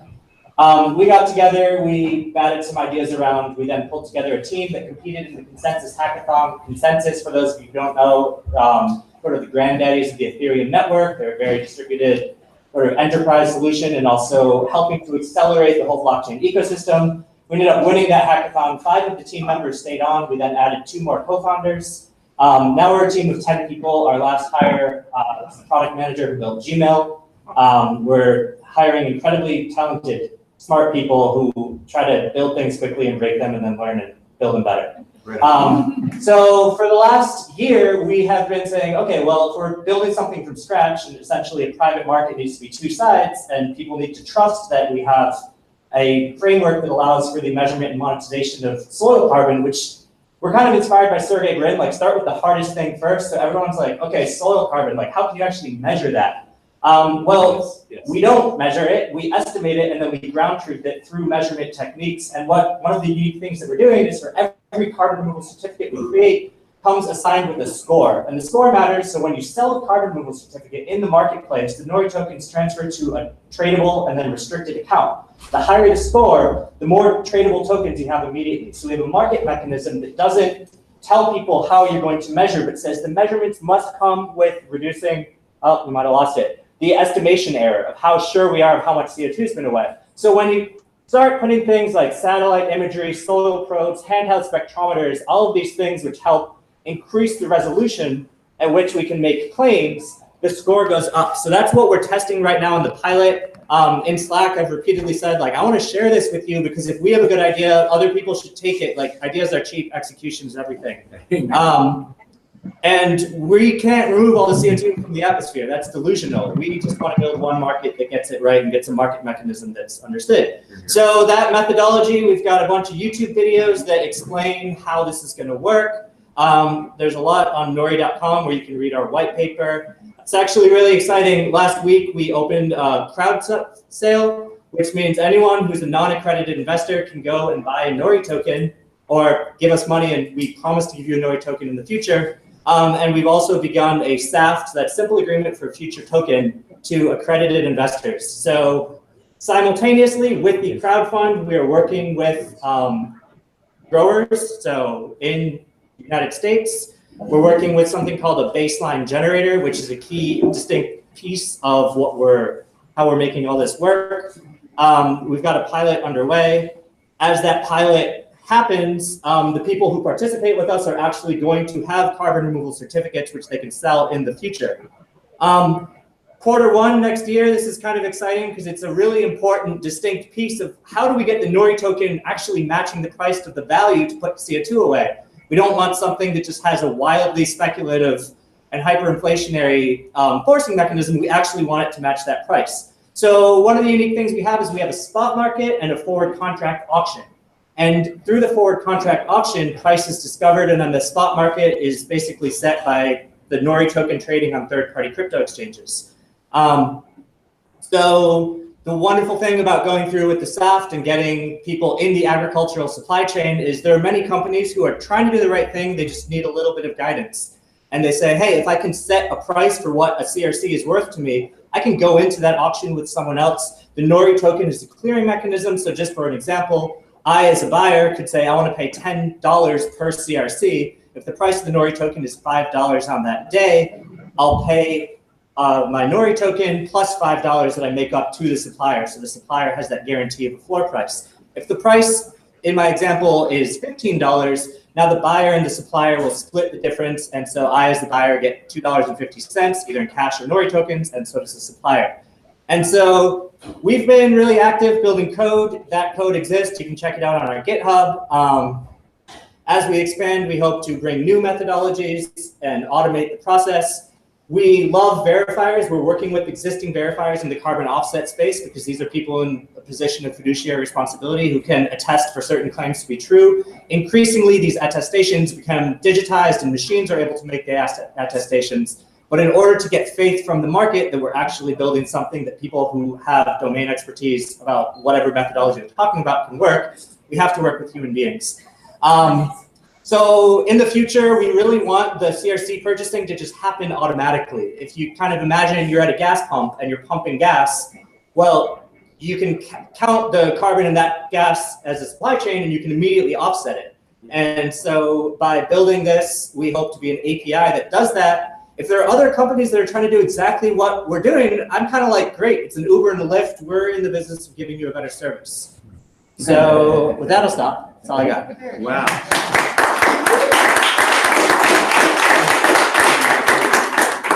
We have time for, just doesn't work tonight. We have asked for another one. It's on its way. So we have time for a question before we move to the next speaker. Any questions? The verifying of the CRCs, those are two of the methodologies you're building. Are those going to be offsets as they're commonly understood, or are they really like a new sort of market and a new market mechanism, and you'll be bringing the verifiers up to speed on how to port over their expertise into that specific unit? It's a really good question. The short answer is it's a hybrid. Essentially, what looks like the carbon offset market will be you have a claim and then that becomes a certificate. And so instead of calling it credit, we're calling it certificate. There's reasons for that. We used to call it credit. Doesn't really matter. It might be treated by this as the same thing. Essentially, it will be treated like an offset because one CRC is a ton of CO2 removed. And so we're trying to set that standard. We have ideas on how verification comes dramatically down. As you're well aware, the size of the projects is quite large in traditional markets, and verifiers charge a lot of money. We're trying to scale in numbers, so verifiers will charge less per project, but can do more work. And so the truth is, when you think about blockchain, like 75% of what you can do is just software. It has nothing to do with blockchain, but it has blockchain-ready software. So the data inputs and the entries, all of these things which can make like beautiful human-centered design that dramatically lower that administrative burden is some of the things that will look different, but the same sort of discipline that exists in the carbon offset markets is what we're bringing to bear to this space. Do you have any indicators, like social indicators, because in terms of projects and things, there's always like a social component? Yeah, So that's a really good question. And so I'll contradict myself. On the one hand, a CRC is commoditizing carbon removal. We're saying a ton is a ton is a ton, and in the end, to really scale, to get this trillion tons, it shouldn't matter. On the other hand, social indicators are metadata that we will ask for people to provide this data so they can figure out additional monetization, tokenization strategies. So to give a really specific example, we're talking about agriculture. So if you're growing crops and you're producing healthier food and you're doing all these great things, like once you start planting cover crops, rotating your crops, and using no-till agriculture, you're producing a benefit that stops erosion, which we're not monetizing, but we have the metadata that would enable a grower who's doing that work to monetize. So from our perspective, we say hyper-focused on just the carbon, but we want the projects that we're working with to have things at their disposal that allow them to make co-benefits that they can monetize in other ways. So if you kind of think about it, right, a Nori token, let's just say for sake of argument, $10, but you've got all these additional co-benefits you can tokenize and auction off. And we would just want to make that easy and sort of plug into the broader place. Just to give a shout out, I don't know if anyone from Regen Network is here. They are building a ledger that's sort of for ecological state protocols. And so one ecological state protocol is the carbon drawdown potential of the ecology, but there are also these other things. And so by working with them, the data kind of flows through them. They can help the project developers find these ways to monetize. Thanks again. It's me too, Tom.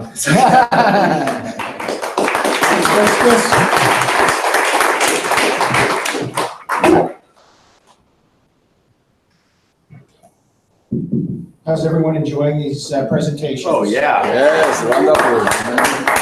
Okay, so we, just an update on the agenda. I think I still count another 6 or 7 presentations, including one that's going to come over the internet from Austria at 3 o'clock. And so we have a time for one more in-person presentation before we go online for presentation, and it just died again. And so at that point, before trying to truck through all the presentations, we'll have a quick break and continue with the presentations after the internet. And I'll be able to get some chairs for the people in the back who are standing or far, far away. So if I could invite Marion, would you be prepared to get the presentation up, which is on deciding who's next, because I've got it loaded.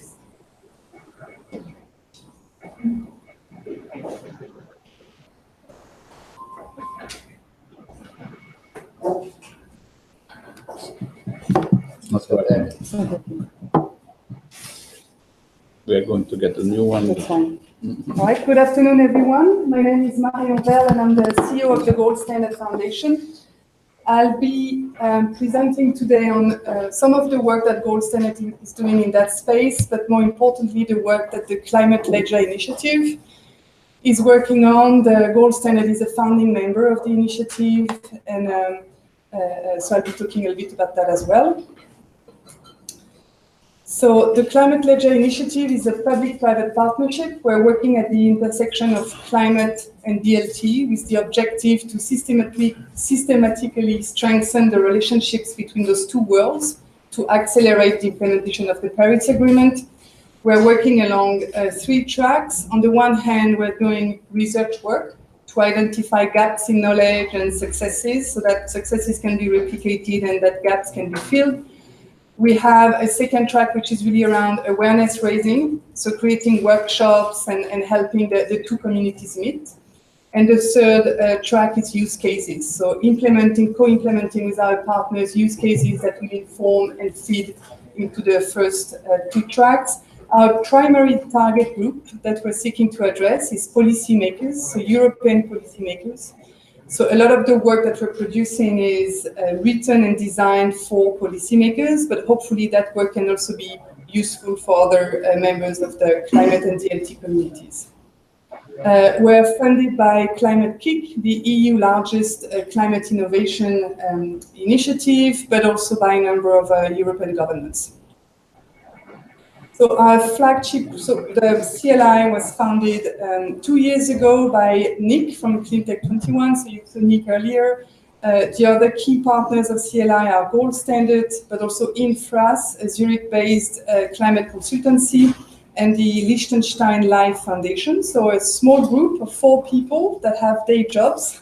So we're doing CLI on top of everything else, and that's why we have a truly collaborative approach. So we're looking forward to working with CCC, all the CCC members and other parties interested in collaborating on the 3 tracks I mentioned before. So the flagship, one of our flagship outputs is the Navigating Blockchain for Climate Action report, which is going to be published for the first time at COP. It's a report that we hope will provide an overview of where the technology is and where it can help meet the challenges of the Paris Agreement. So the report is going to be structured around 3 parts. On the first part, we're looking at the Paris Agreement itself. So that's a very climate policy focused perspective. So what are the challenges created by the Paris Agreement in relationship with Article 13, transparency, Article 6, trading? How can we use the technology to avoid double counting? How can we use the technology to make it easier for countries to report on their progress? How can we use the technology to facilitate trading, enhance and support the growth of carbon markets, as well as climate finance flows? And also, how can the technology help really bring down MRV costs, which are understood as a key barrier to credible greenhouse gas accounting and reporting? So digitizing MRV is a topic that Gold Standard is focusing on, and on which we're having a number of use cases in the working. So we'll update the coalition as soon as those come to fruition. So I won't spend too much time on that now. The second part of the report is really taking a step back from the Paris Agreement and realizing that climate action is not only the Paris Agreement, it also happens at many different levels.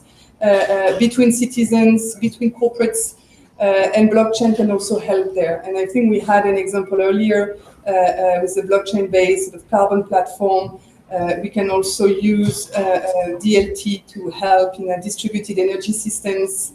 We can use the technology to implement sort of new ways of sourcing funding or tracking the impacts of that funding is achieving. And the technology can also be a really powerful way of unlocking corporate climate action and corporate sustainability action. So the report will focus on those non-Paris Agreement opportunities where DLT and climate can come together pretty nicely. The third and final part of the report really focuses on governance issues. So internally, we call it the what is good blockchain sort of part. We're really looking at key design principles that everyone should have in mind when looking at the technology. So sort of prerequisites for using the technology, when you should look at distributed ledger, when you should just use a normal ledger and things like that. We'll also talk a little bit about governance and what is good governance in this context. So quite a number of the coalition members are involved in the report. So we've been leaning on the coalition to source reviewers, to source experts, to author some of the chapters. So it's really a collective effort, and we are all very grateful for everyone's support in putting it together. We'll be updating the report every 6 months or every year, because we know that the evolutions in that space are quite rapid. So we'll make sure the report is kept up to date as well as possible. So we're trying to make the report a theoretical and an analytical piece, but also use examples.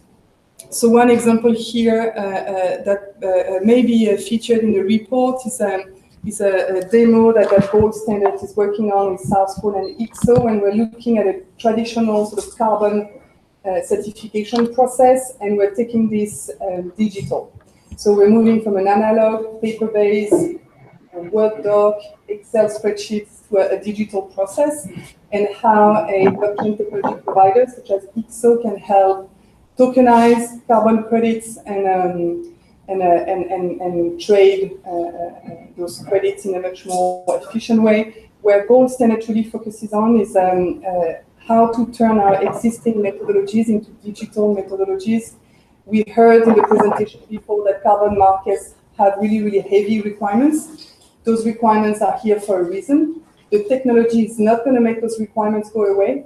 It's not going to get any simpler. It's only going to get more complex, but the technology can help us manage the complexity in a much more efficient way. And the role of the technology is to take the complexity away from the users, back to us, standards body and other providers, and make it really, really simple for people to use so that it can be adopted massively. So we make sure those use cases and examples are featured in the report as illustrations of good practices or potential high opportunities. I think that's my last slide, so I'll just take 1 minute to just share a personal view and a reaction to what I've been hearing a lot in the space and what I heard in the previous presentation, and without sort of wanting to offend anyone. I think that the technology and the DLT community needs to build on the learnings that the carbon markets have been going through over the last 15 years. And what we've learned is a very simple thing, is that you can't have a market player also be a standards body. You can't have a technology provider be the standard. You can't have a carbon credit retailer be the standard. This is simply not credible. You're not going to get the uptake and the scale we are all after if the roles are in the hands of the same companies and the same organization. We need independent standards body.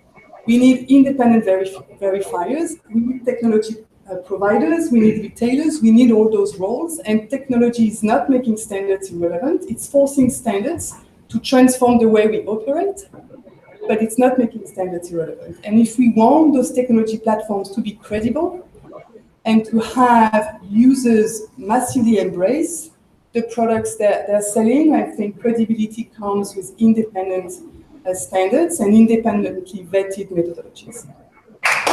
Wow.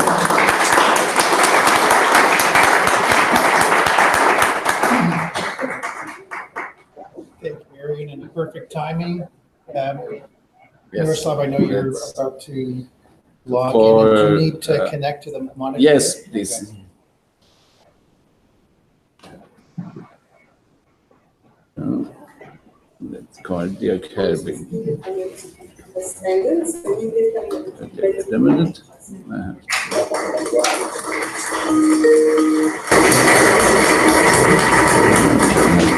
Move this.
Green.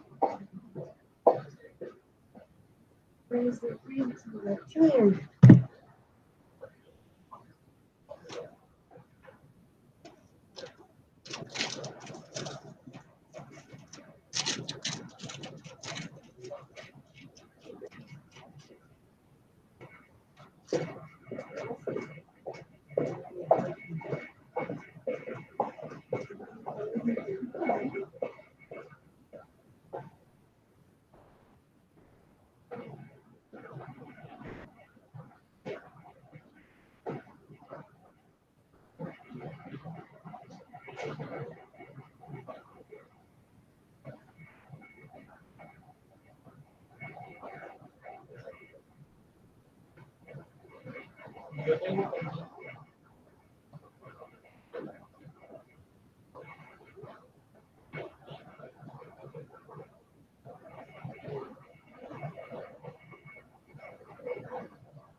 Hi.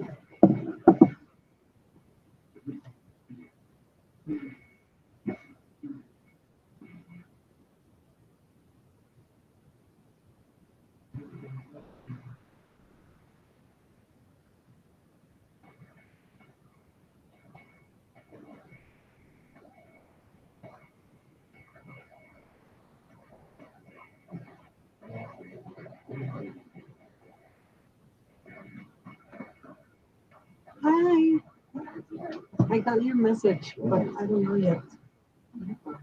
I saw it already. You, right? What about it? I haven't seen it yet. Somebody suggested it to me. I was like, all right, I don't know yet. So it's well. One of those things. Brain. You're tired now. Actually, it's an expert in the brain.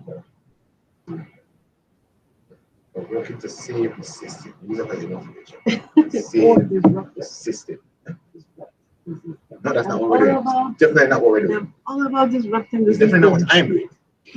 I'm working literally at the center. Disrupting. I want disruption. That's what I want. Yeah. Working on that. Working on that. Yeah. Disruption. It's my side hustle. Side hustle disruption? Yeah. Okay. The side hustle. If the side hustle really is disruption, it will compromise the main hustle. You mean exactly. The side hustle really is disruption. Exactly. Yeah, exactly. Absolutely. It can compromise the main hustle. So to navigate. That's what we are. But eventually, I will get rid of the big hustle. Let's focus on the side hustle. That's what we're all. We all do it. Well, for now, I'm using the main hustle to back my side hustle. Yeah, that's what I'm supposed to do.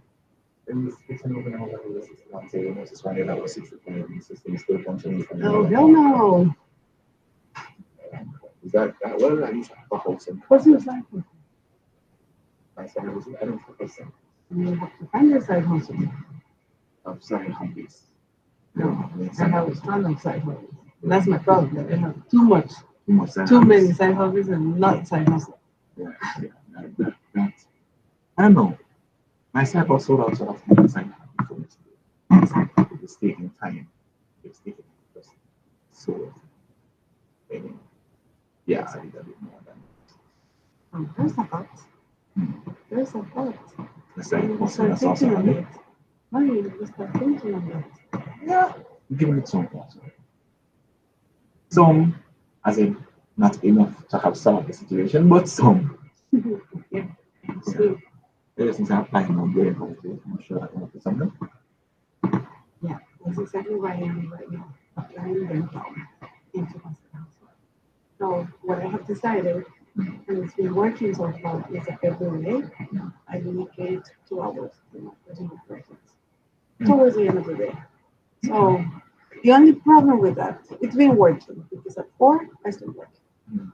So working for this institution, I start working for my own projects, which are correlated to what I do here. So it's not entirely waste, right? For them at least. The only problem is that I am, not problem, but I'm getting so into it that I feel really tired. I'm not usually go to the gym after work. Right. So I'm like, Which gym is that? Which gym is that? Pardon. Oh, that's the one on Arden Road. Yeah, I've heard about it. It's the latest fit gym. I still stick to Express because I think it took some of Express's clientele. This is fine for me because the gym is less crowded. So works out quite fine. I'm not particularly invested in the profitability of any other gym, just as long as it's sustainable. I couldn't care less about the gyms, and I follow my personal trainer. Wherever he goes, I go. Oh, I don't use personal training. I couldn't care if he's, training tomorrow, Emancipation Park, I'll do that. I couldn't care about the gyms. I don't use a personal trainer either. I just want the space. Yeah. It's for me. I don't know about anybody else, but for me, it's like the hairdresser. Something like that. So we have time because I'm just doing maintenance right now. And I'm happy with my body. Exactly. But see, depending on people. What your goals are. Yeah. Yeah, so that's a problem. But now, and I finish my 2 hours, I'm tired, like, mentally. And then physically I want to be there, but mentally I want to. So I'm thinking, all right, switch the personal hours to the morning, and then you know. The problem, no, I'm not a morning person now. So the problem is that in the morning, for me to move it to the morning, then I have to kind of come here earlier. Right. What time is it reaching? 9:30, 10. See, so okay. We have to swipe in the 8:30 hours when the quarter has been late. No, I'm on compressed schedule, so I start at 10. But I don't really need it. Yeah, I get what I mean. But it's like process and innovation. Yeah, exactly. Yeah. No, that's the old school way. Oh, yeah. And we're still rigid. Yeah. Not as rigid as we are doing chemistry. I have no doubts, but in comparison to Europe, we're very restricted here. Corporations and so much. Any regime will submit. So that's my dilemma now. That if I want to switch my hours to the morning, I have to come in earlier. Yeah. But then earlier, it's not really my brain is not always like. So is that what I'm doing most of the time? It's not the best way to do things. And just push yourself for the gym. That's all. Right? Like a personal trainer, probably easier, okay? Personal trainer can help push you. So, yeah, if you're not a morning person, just kind of just make sure you reach there. That's all. When you reach there, you'll be fine. For me, once I put on gym clothes, I go to the gym. Like, even if I'm at home, I put on the gym clothes. I'm not going to stay at home, but I can get out of the gym. So, yeah, I pack every day my gym clothes. Every day. Yeah. So I know. Tuesday. And I pay a trainer, so. Nothing wrong going. Yeah, the man can also with you. The cleaning I want. Yeah. Yeah. Well, that's what I was thinking. But I think, and then I said, all right, so let me change them towards, midday. Mm-hmm. But I really want to sacrifice my lunch. And people, I realize that people in DC tend to send meeting requests towards 10 a.m. Or 2 or 3. Yeah. Those are like the So like the way we things now is the best, the only issue is the gym and the motivation. That's what it is. So that's not only motivation is and the motivation for the gym. It's just like tiredness. True, but I feel like you have the thing to motivation. Just for that side. You can't say it, it's just that like, Maybe like wolf, I need some energetic. You'll see the movie on Friday. Maybe I need some energy. Oh, okay. No. Wait for it, watch it, and then tell me. Okay. No hard work. But maybe I need like, I don't know, like some energy drinks or some kind of, I don't know. No, that's too much sugar. Maybe some kind of energy supplement. Energy drinks and supplements are bullshit. I would suggest you just push yourself. Yeah. Something is bullshit. And trust me, you have full of sugar. What time is 6 to 6:30? I have to leave here in order to be able to go here for an hour and a half. And then which one is it? Gotcha. All right. Well, I'm going to get to work with Terry on shortly. See if we can fix up this OT and all that. We got them ready, but yeah. Let's talk about the side hustle. We need people that have ideas and motivate me to create. So what piece of hustle? Yours. Oh, I don't have one.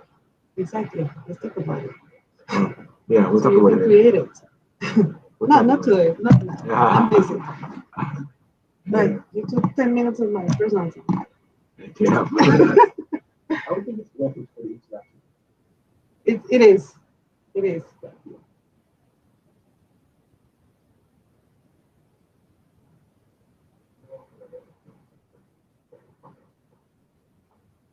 How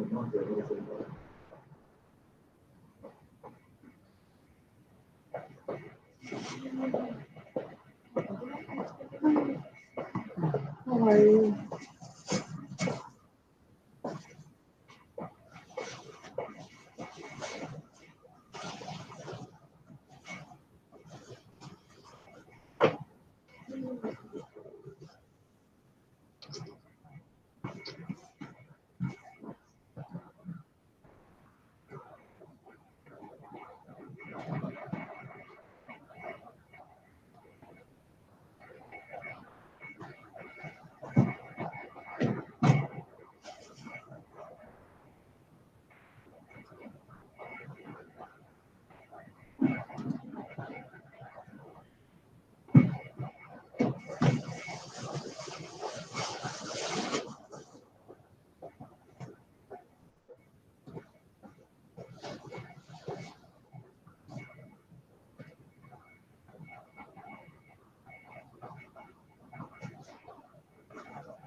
Enjoy the extended coffee break.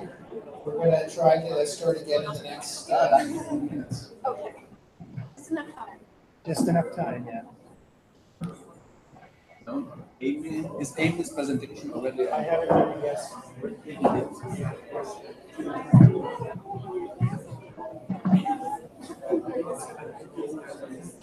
Yes. Yes. It will be done through Tom. Yes.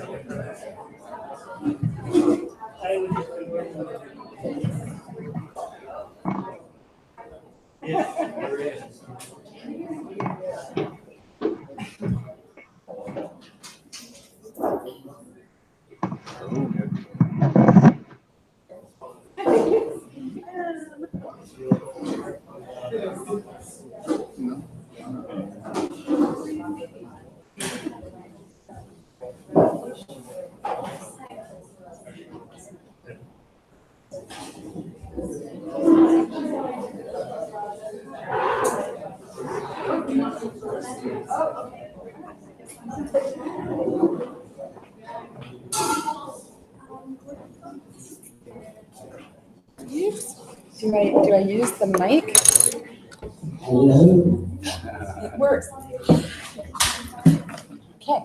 Hi, everybody. Take your seats. Woohoo! We're missing some people in the room. So everybody in the back, you can move forward because we have seats. First of all, I just want to say that it's really wonderful to see all the familiar faces in the room of my colleagues and friends and folks that we are collaborating with. I also want to say that I really enjoyed the presentations and learning more about what all the companies are doing. It brings me so much joy to have such incredible, intelligent people working on these problems so that we can collaborate together. And I just wanted to, after I do my presentation, I'm going to make an announcement about an agenda that we have with the Climate Change Coalition. So bear with me because it kind of relates to what this presentation is. But for now, I'll tell you a little bit about BFLO. So I'm the CEO and founder of BFLO. And basically, we are, my background is in tech and design. I come from a creative background. I'm now a CEO, so I'm doing a lot of business stuff, which is interesting. But my roots have been in designing applications and solutions for businesses, corporations, entertainment, marketing, and so on and so forth. And I was part of the Web 1.0 extravaganza, and so I've watched this whole scene and unfold. And the vision for me has been, how can I take the knowledge that I have around technology and business, and how can we connect business to be a force for good in the world? That is the underlying basis of all the work that I am doing in the world and the work that collectively we are seeking to do with others. How can we transform business that the money that is being invested and the money that is flowing through these purchases is working towards solutions that help solve problems versus increasing them. And so I formed Noble Profit, which is a platform to connect solutions. In many cases, when you all have products, we would like to invite you for us to help match you with customers. Eventually that it will be a marketplace that we would like to invite your products, your carbon metrics, your solutions, your services to be of service to the customers that we are speaking to. And it really started with media and looking at how others are solving these problems. Patterning ourselves, we're all monkeys. We all love monkey see, monkey do. We learn things about the world. And so we have this robust media series that will also be particularly useful in helping the adoption in the work that we're doing. And as part of that platform, we had metrics, because we're focusing on business intelligence and matching. And when we start to look at the world and the array of industries and the array of data and metrics and ways of quantifying and the depth at which this goes, it is a very massive endeavor of what we are all doing together in this room. And it requires all of us, and probably a lot more. And I realized when I was designing this software that the blockchain could provide something and help us achieve something within our company that we really wanted, and that is to create a shared value network. But blockchain wasn't very sexy when I was starting. It became very sexy, and we realized also, before it was becoming so sexy, that if we ended up giving it to the world, if we were to open source it, that we would be able to accomplish connecting all these dots in a much faster way. And so that is really the emphasis, is how can we connect all of these individual dots, all of these individual silos, and look at that, because this is the reason. We have a purpose to address the biodiversity of this planet. We have to address the water problems and the competition around these issues, and to look at the human conditions that we are getting all of our stuff from. And we have the power with the technology that exists today to transform the systems. And we all know this, and that's why we're so passionate about what we're doing and why we're spending the time here and what we're trying to achieve. But data is a mess, okay? When we look at the data landscape, it is just a massive swarm of big data, little data, all data, this kind of data, that kind of data, and it is very hard to make sense of contextual relationships, of the differences between different industries, the differences between, you know, where are the gaps in the marketplace, where do we have too much, how do we project, and that relates to all aspects of sourcing, of investing, and basically interacting and creating these solutions. So when we start to look at this human condition and we start to look at the manufacturing that's going on in the world, data is more and more important to corporations. And as we heard from Miriam earlier, this tracking of these metrics are fundamentally important, and that the certifiers and the standards, I'm in total agreement with her, need to be separate from the technology. So we are not seeking to replace that. We are seeking to align forces with every person in this room, because our goal is to achieve this faster and to create a cohesive map to this. And we believe that this is possible so we can transform the world and keep us from swimming in the garbage that we're creating, and to make use of all of the materials. We have a philosophy with one of our board members and active participants who was part of Cradle to Cradle, who's here with us today, that everything in the world and how it is made needs to be done without ever going into a landfill. And that one day, harvesting this muck is going to make more money for people than to throw it away. And so the key really is, how do we reconcile our relationship with nature? How do we have this awesome civilization and our lives, and how do we address our relationship with nature? And so BFlow is kind of looking at the blockchain for the, the standard benefits: global access, decentralization, transparency, immutability, and we're looking at sharing revenue. When we look at the data landscape, and this is another invitation for folks in the group, as we create data, oftentimes it's absorbed into these silos again, and it's sold, and the originators of that data do not get paid. They do not get the results of what they're producing. So, oops, maybe I'll go back. So we want to help producers scale. We want to help connect the dots. And we're looking at simplifying reporting of UN SDGs, international, intergovernmental compliance, and to address public sustainability claims and validation. So we are answering that MRV. And we recognize that we're not going to be the end and be all. It's a very complex structure. And what we saw earlier with Nick and with, again, Miriam's project, there's a lot of work that needs to be done with boots on the ground. But there's also a lot of stuff in between and at the top layer that influences, and it needs to happen.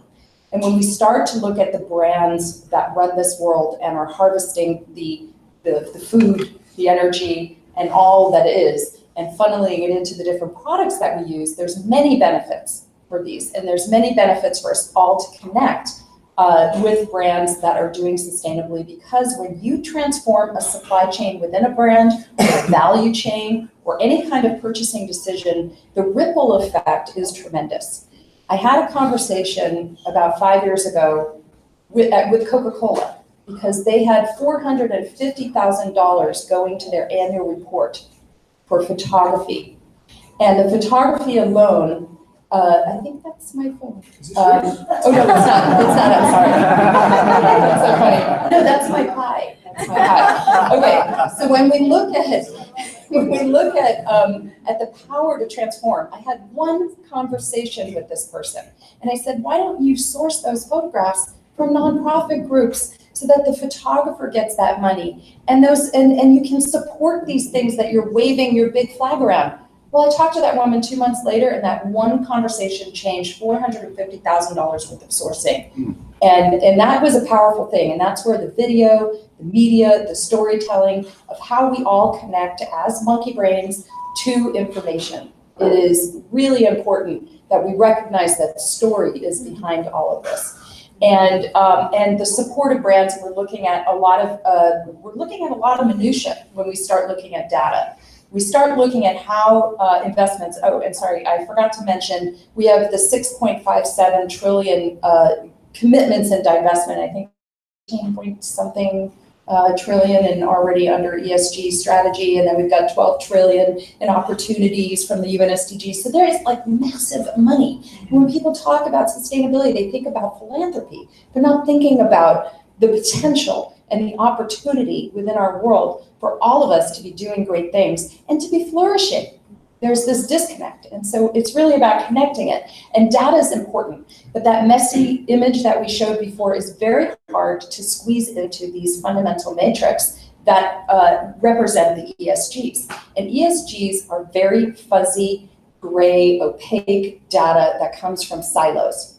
And when we start to look at, say, this funding snapshot of the United Nations, when they're doing this, we see these blobs, okay? We know the bigger blob represents trillions. We know the smaller blob represents millions or billions, and the tiny little greened up blobs are what's underneath that, okay? So our goal with BFlow is to help bring transparency to that, to kind of look at the relationship of investment, energy, waste, food, supply chain, building, climate, tech, and look at that against biodiversity, air, water, soil, forests, oceans, open land, humanity, okay?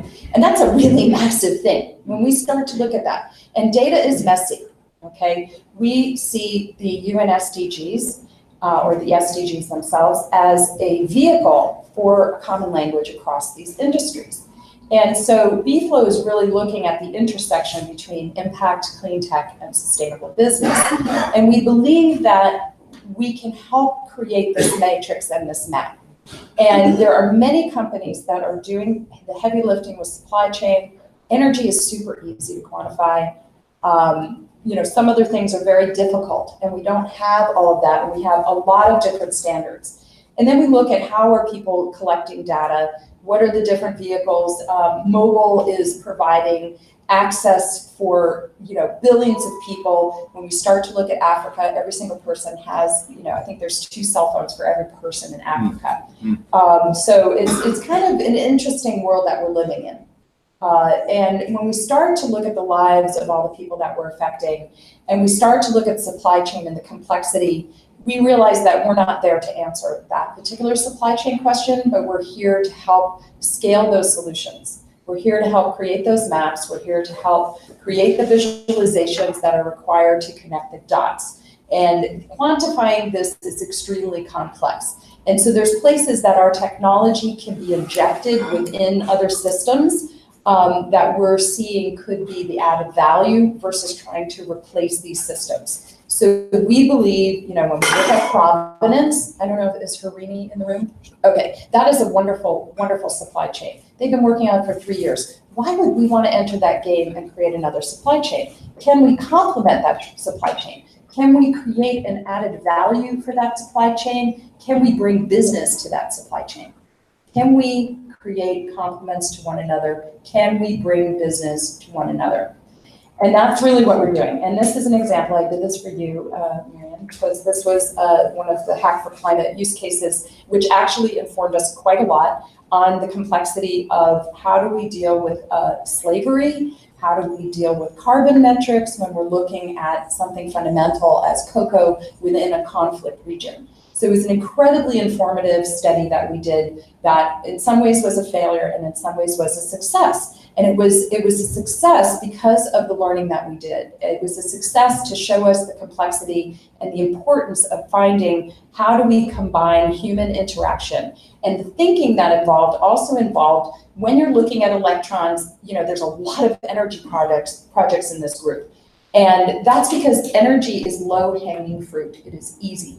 Slavery is much more difficult to quantify. It is a very difficult piece of metrics to gather.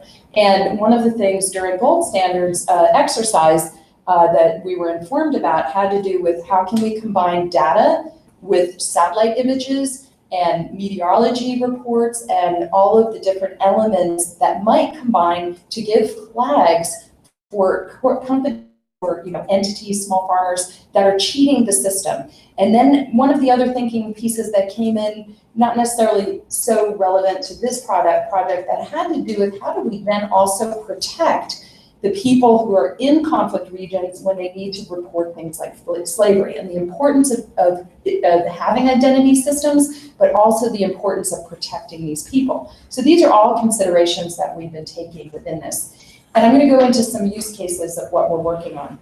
So B-Flow is, again, not about reinventing the wheel. It's not about being a supply chain. It's not about being an energy grid. It's really about creating a system for compliance around these MRVs and to do so across the board in a way that complements existing systems. And we're not standard setters, we're not rating systems, we're not inventing a new thing. We believe that working within the current paradigm is going to enable us to scale these solutions very quickly. So one of the pilot use cases has to do with a company that is planting trees, and they have these barcodes on the trees. And they give money to people who go and collect the barcode information. So it's creating opportunity for people, and it's also creating carbon credits for companies. So corporations can buy trees, they can have them planted, they can have them tracked. And basically that will then create these mechanisms that we can track this and be serving human and others. Another use case has to do with finances and how finances move through systems. We have major entities like banks that are moving through massive amounts of money. When you look at, say, the World Bank, how do you ensure that money is getting to where it needs to be? So we might have spotty information in different places, and is there a way to help facilitate the tracking around some of these things?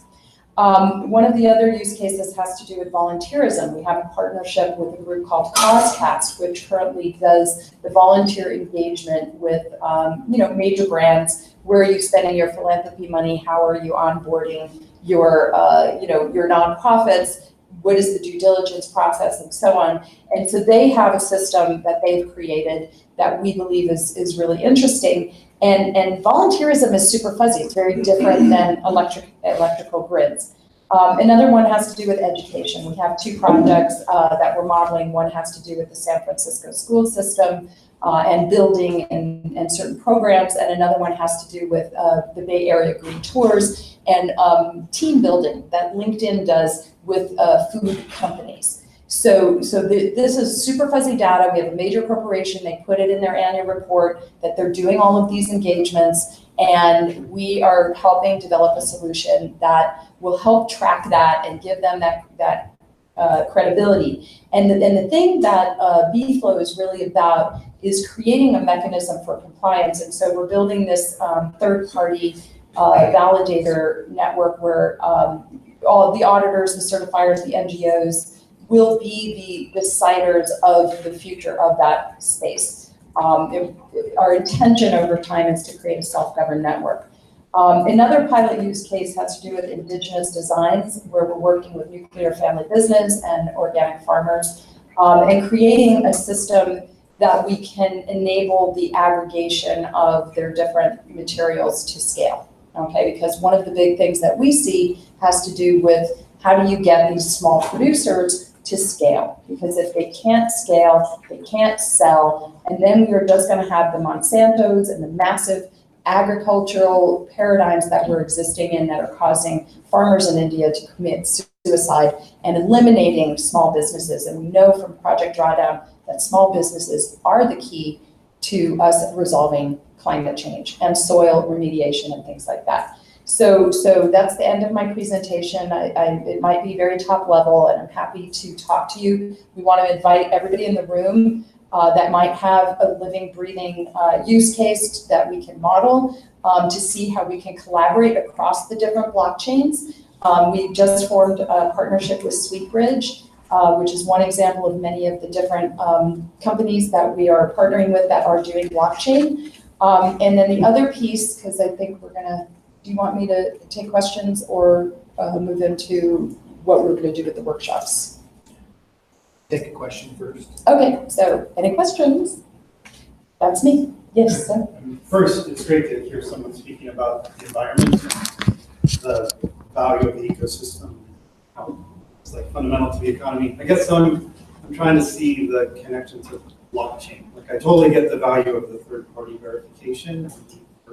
Absolutely. For standard-setting bodies to then have a separate verifying. But I can answer that. So we believe blockchain is valuable because when somebody makes a report, they can't change it. They can't fake it. And in the same way, we can have an inverse negative report and they can cure it. And that report is out there. And how can we create transparency? And by connecting, we're using the blockchain for the validity of the claim, the transparency and the immutability. That is, I think, the fundamental importance of it. It's less about creating some money to reward somebody as it is about creating a data record that you can trust.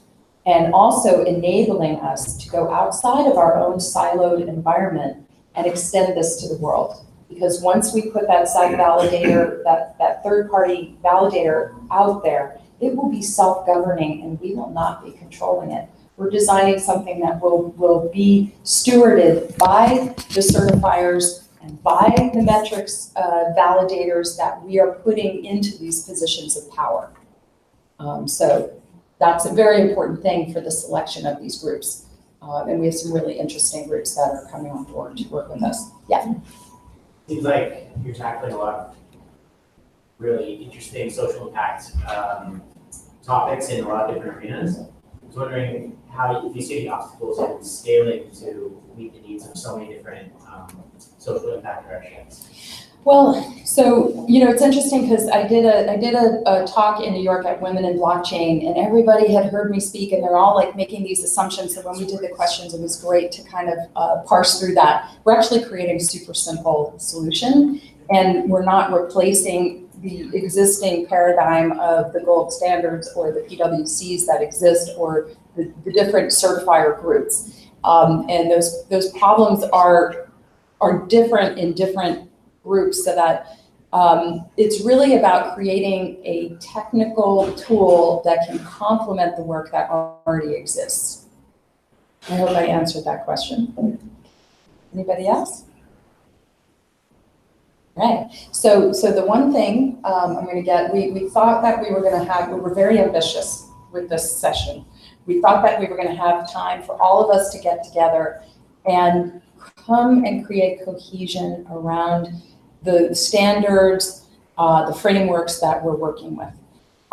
We have created a system that we're just kind of still forming, and we thought that we're going to go around the room and and have everybody kind of contribute what happens after the UN SDGs. What happens after the SDGs and what are the metrics that people are needing to collect and the frameworks that people are working with. I don't know what time we're going to have to do any of that, if any. Are we done with that vision? Unfortunately, we're going to run out of time. Okay. And I think, I believe everybody recognizes the importance. You reinforced some of the messages that Marion had made and I made early on in the session as well. We knew that we would probably need a half day to really even make a dent into this issue, because we have different lexicon when we talk about governance, because it's at different levels, or taxonomies, and how do we link climate with SDGs, et cetera, et cetera. And so I think for a future event, perhaps around the COP, where there's quite a few other folks working around governance as well, that we have a dedicated event on these issues. Yeah. Really I think we sooner need a better. retreat. I think we need a retreat. Yes. There's one thing that I think we could accomplish really quickly, okay? And I don't know if we can get on Slack to access a visual, but basically when you look at this, at the metrics framework that was given us by, it's on the UN site, and it's that spreadsheet we're all looking at, you know, of the approved UN SDGs. There is a code for the indicators, but there is no code for the other levels. And when we start to look at data, we're all going to be putting in our own codes.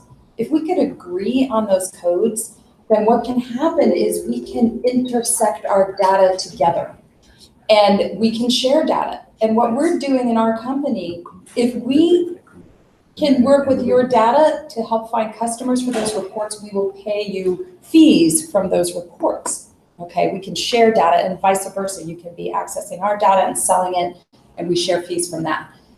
That's the intention. That's what we're looking to create. And from that, we can hopefully create that matrix that will connect all of these dots, because BFlow is not going to do that alone. I mean, this is such a massive problem that if 1,000 of us are successful, we're all going to be just fine financially, okay? And it's really about how do we create that mycelium network that connect the dots around this data. So I want to encourage us, we're going to put up our technologist, Gary Fitz, took a stab at putting those codes in. We're going to put it up on the Slack and see if we could all at least agree on those top level codes. And then we can start digging into this governance. There's some suggestions of some of the different things, and we're going to have some kind of a survey so that we can look at who's using what, who thinks we should use what, because every single industry is different, and there's a reason for it, okay? We're not going to create a common thing that everybody's going to adopt. That is just a fallacy in our imagination to think that you can turn the world and what exists. So we have to look at what is working on the ground, and then we can come up with better solutions. I'm not saying somebody's not coming up with a better solution. I just think for us to expect the world to go and adopt our solution and not be looking at what's being used is like, you know, like again, Miriam, you're a star here. I'm just bringing in all your stuff. She had mentioned, you know, 15 years of knowledge. It's like we want to use that knowledge, and we need to do that because we're such a tiny percentage that are on the blockchain. So we're going to post that spreadsheet, and thank you, Gary Fitz, who's not able to be with us today because he hurt his knee, for doing that. And thank you for having me. All right.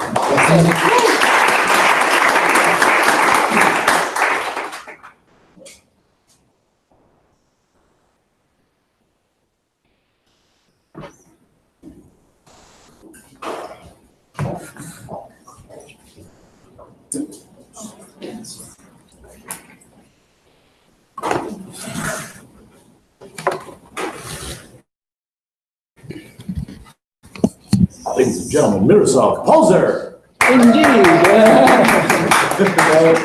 Hello, everybody. Thanks for your warm welcome. So, my name is Miroslav Polzer. I'm representing the International Association for the Advancement of Innovative Approaches to Global Challenges.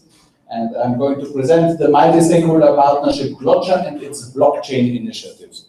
So, let's start with a general collective thinking. So why are we here? So we have heard from Amy that there are sustainable development goals. The global community under the leadership of United Nations system has a compass where it wants to go to. But regarding Sustainable Development Goals 13, climate action, we have a total systems failure. It's really the nation-state-based climate challenge response mechanism is not delivering. The CO2 concentrations are going up, emissions are going up, so it's almost like if there would not have been any governance or response mechanism of the global community at all. So, and here we are in San Francisco in September 2018, and we are at the Global Climate Action Summit. So, would somebody like to say what the important thing about this summit is?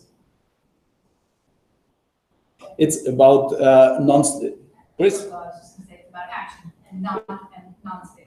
Yes, it's about the non-state actors, because there has been with the Paris Agreement this essential paradigm shift that the nation states, the United Nations parties, that they have admitted that they are not capable to solve the problem alone, and they are welcoming the efforts of non-party stakeholders to scale up their climate actions and encouraging the registration of those actions in the non-state actor zone for climate action platform. And the UN member states are encouraging parties to work closely with non-party stakeholders to catalyze efforts to strengthen mitigation and adaptation action. So here we are, we have this paradigm shift, we have governance space opening up, and it was also further elaborated at the United Nations Conference of the Parties 22 in Marrakesh in November 2016, and the Marrakesh Partnership for Global Climate Action has been set up as the process which should guide non-state actors or non-party actors climate action. So with this new opportunities, what are the aims? The aims are to getting everybody engaged, really climate action considerations, decrease of the carbon footprint and similar efforts should be part of everyday's life decision of everybody in companies, in the household, in the families, everywhere. And this kind of action needs to be coordinated, it needs to be incentivized. And there's also, for this kind of new paradigm shift and global community really working together, everybody with everybody and for everybody, this needs some symbol, it needs some communication of unity, determination and leadership for global multi-stakeholder climate action. And so my question to you, does anybody come to your mind as a leader? So who is going to be this leader for non-state climate action? You. Yeah, that's one possibility, yeah. But also in terms of institutionalized structures. Because we see and we understand that the UN system is based on governmental players and based on the nation-state interest defenders. So they are not really able, unless they really totally change the charter, to be the leaders also for multi-stakeholder climate action. And so it's a question, who else? Cities and counties. Yes, but are the existing structures like ICLE or C40 or so, are they able to really lead multi-stakeholder climate action? They are quite well in organizing themselves, but it's really who is somehow uniting all the other players. And that's something that's... So I mean, we can, like, ICLE has 1,500 city members, many of whom signed on to the Kyoto Accord. I think we could question many of whom in local Agenda 21 planning. So I think we could look back and say, has that been sufficient? Yeah, and I think it's wonderful work, but it's not really what the situation requires. It needs really, beyond this particular group of stakeholders, very well organized and laudable activities, it needs a structure that's really leading and coordinating and providing the information base for all the non-state actors. And so there's this question of action. I'm not sure ICLE helps understand the issue, C40 helps understand the issue. I guess you shape action in C40. 100 resilient cities, you find your problems. I guess it's not clear who's advocating for action. Yeah, okay. Now, anyway, it's about action and it's about impact, a collective impact, which is strong enough to halt the climate crisis or to restore climate, this kind of thing.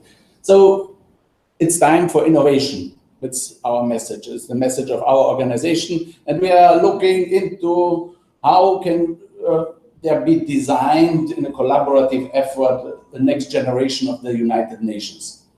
And so with our organization, we have some ideas and we are convinced that blockchain is part of the solution. So it's this multi-stakeholder partnership Glotcher. It is institutional innovation. I will show you all these elements of it, but I will not go into details, but rather focus then on some key beacons of this initiative and that are based on blockchain. So the future United Nations system has to harness the potentials of technological innovation. We have to have an information system and a transaction platform, some kind of Amazon or Alibaba for SDGs impact, for the documentation, localization, measurement, reporting, and verification, and incentivization of SDGs impact and gamification of multi-stakeholder climate action. We need global institutional innovation. There needs something on the level of United Nations, which is able to rally all the different stakeholder groups behind this new brand. And so we have developed the Glotcher Global Challenges Foundation as a multi-stakeholder partnership, and the foundation as a 501c3 organization, which has as its purpose to support the United Nations and Sustainable Development Goals documentation, and it's based on global commons management, resource management principles, so that all the partners in this partnership are co-owners of the resources that are being mobilized, and that the resources, the technological infrastructure, the institutional infrastructure that is created has to be managed on behalf of whole humanity and also future generations. So this is the global institutional innovation. Another institutional innovation is the Glotcher Global Challenges Centers. We need on the local level, in a distance that is reachable by everybody, some kind of physical space and co-working space where young people can get access to the internet, access to knowledge, best available technology, and funding for local social entrepreneurial action, and that contributes to the Agenda 2030, especially climate action. We need business model innovation, which somehow gives value to the multi-stakeholders' contribution to the SDGs and especially climate action, and based on blockchain technology, then connecting these certified impact with global resources. We need innovation on the level of ethics and culture. We need a global citizenship ethics and also a culture of carbon neutral now. That's an initiative that the UNFCCC has already set up, where everybody is encouraged to measure his or her individual carbon footprint and bring it down and invest in climate action to offset also individual carbon footprints. Gamification is an element of the future United Nations and this future Global Alliance for Climate Action, because if we speak about climate action alone, it's such an abstract concept and difficult and mind-heavy. So only about 5 to 10% people buy in. But if you gamify it, if you make climate action enjoyable, we've heard the example of the City Climate Olympics before, this then gets 100% of the population interested in climate action and motivated to take climate action. We have also the Global Challenges Youth Music Contest, which is a very important element to open up the hearts of the people and creating some kind of global community and making people ready to take action for the global and local common good. There is a physical infrastructure innovation that we are proposing. It's We the People Center, a global climate action center in New York City, based on blockchain-based crowdfunding. And there is a need for large-scale resource mobilization innovation. And we have here also, in the context of the California Global Climate Action Summit, a climate philanthropy meeting on Friday that we are working on with our friends from Unify Earth.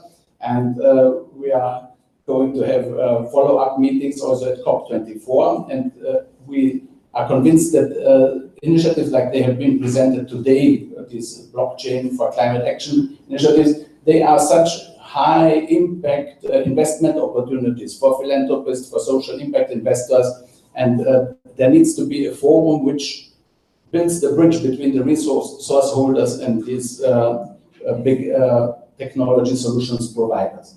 So it's quite difficult to really understand all these necessary innovations on different levels. So we are simplifying our aims in 3 visions.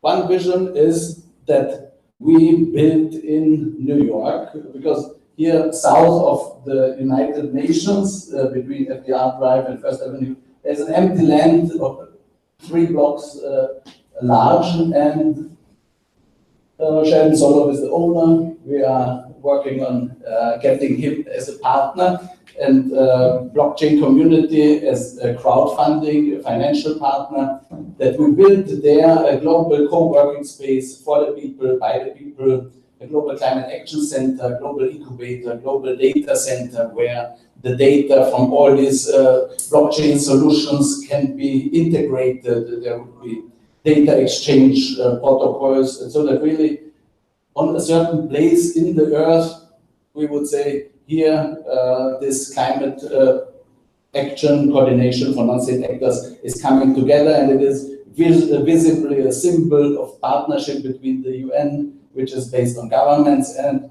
the rising power of non-state actors. So this is one of the visions which somehow shows the level of ambition that we have. And the other vision is mass mobilization. We are saying some kind of climate action app should be on everybody's mobile device. So people should have, when they go into a shop, they should have decision support apps which will help them to consume low carbon producers and products that are in line with the Agenda 2030 and Sustainable Development Goals, so that people can keep their carbon footprint low, and that they can also have games, access to the music that we are creating with the Global Youth Music Contest, that people really can create a social network and have all the necessary IT support for it on their mobile phones. And everybody should have this. And this is something that cannot be done by somebody alone. It's one element is this cultural thing with the music and so, but all the blockchain initiatives that are around, they are also somehow content that needs to come on such an app to really help people to grasp opportunities for climate action and for meaningful and rewarding climate action. The third vision is that there's really a climate action information system which integrates these blockchain solutions that are here and has a common data standard, common climate action impact assessment mechanisms. And this is where the Climate Change Coalition is so important for us also to partner with, because this can be only a collaborative effort. We are here at the California Global Climate Action Summit with 3 affiliate events. One is this blockchain event today to build really the alliances for getting the information system done. We have on Thursday an event at the Grace Cathedral, Youth Creating Global Change, celebration with music, messages and action, and again Unify Earth is a partner there. And we have on Friday climate philanthropy meeting at the aquarium of the Bay, and we really want to be leaders who bridge the blockchain technology providers for the climate with the philanthropic community, as there is so much potential there. Our organization has been involved in this bridging between the UNFCCC, the Climate Secretariat, and the technology community with Nick and other colleagues and Masamba. We've had a meeting in May 2017. We've had at the COP23 last year in Bonn exhibit booth about blockchain technology for climate action. We have been one of the founding members of the Climate Change Coalition in Paris. And there are huge cooperation potentials, especially in the field of resource mobilization. Tom will be with us, and for the next event that will be then at COP24, perhaps in Vienna or in Poland, we will then send out also invitations to the Climate Change Coalition community to see who would like to be highlighted and showcased there as an investment opportunity. And we've heard today wonderful examples of really very impactful blockchain for climate initiatives. We have global standard setting is a very important element. As Marian has mentioned, it cannot be done by the technology providers. It needs to be a neutral body. And here again, Climate Change Coalition could facilitate things. And the Global Climate Action Center in New York that we are proposing, we hope it would be also the Secretariat of the Climate Change Coalition would be hosted there, and other activities there. And together we are learning, because the Climate Change Coalition is a multi-stakeholder partnership. It's a new type of institution, and GLOCHA is also a multi-stakeholder partnership. And the future of global governance and of United Nations is in this multi-stakeholder partnership formula.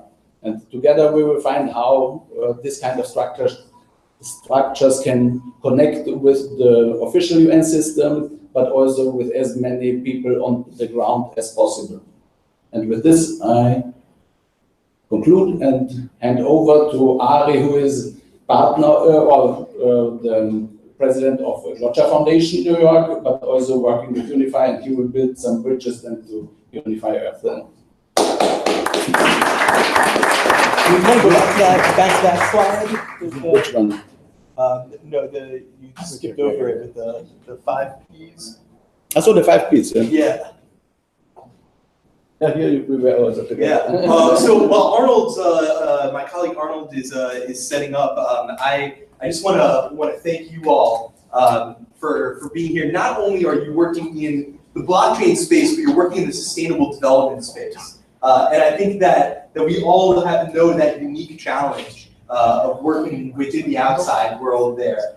So really just want to applaud you all in being a part of this community, and really want to recommend joining the Climate Change Coalition, GLOCHA, and continuing to build this network of really furthering this idea whose time has come. My name again is Ari Eisenstadt.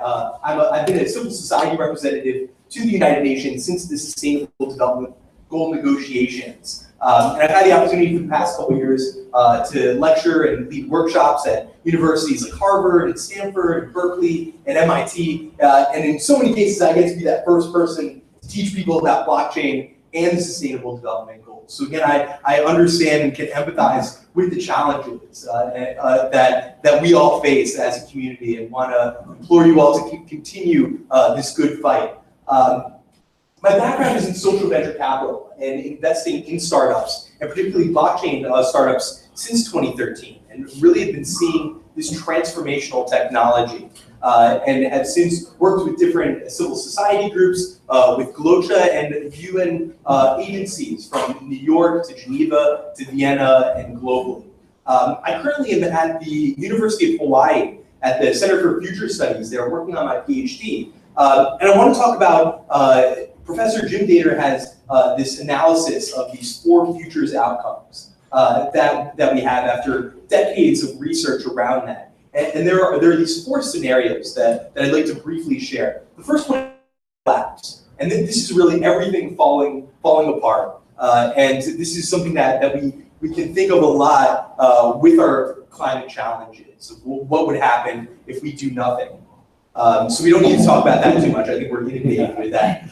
The next is discipline. And this is really not quite reaching our goals. And we have to get into some survival mode, what it means to revert back to previous times. And I think that's a really dark setting. The next is continued growth. And this is just a linear growth. This is what the majority of governments and businesses are imagining what their futures look like. It's just a steady, predictable future. But the fourth is really transformation. And I think this is really exciting. This is a new revolution, a paradigm shift, completely shifting our mode of growth into an exponential curve. And I think, again, that's where we are right now, and why it's so exciting, again, to be a part of these communities, to be here in San Francisco for the Global Climate Summit, and to be working with these organizations. So with that, I'd like to introduce to you all Arnold Strong, representing Unify Earth, which I believe truly is that transformational blockchain technology. Arnold Strong, everyone. That's nice.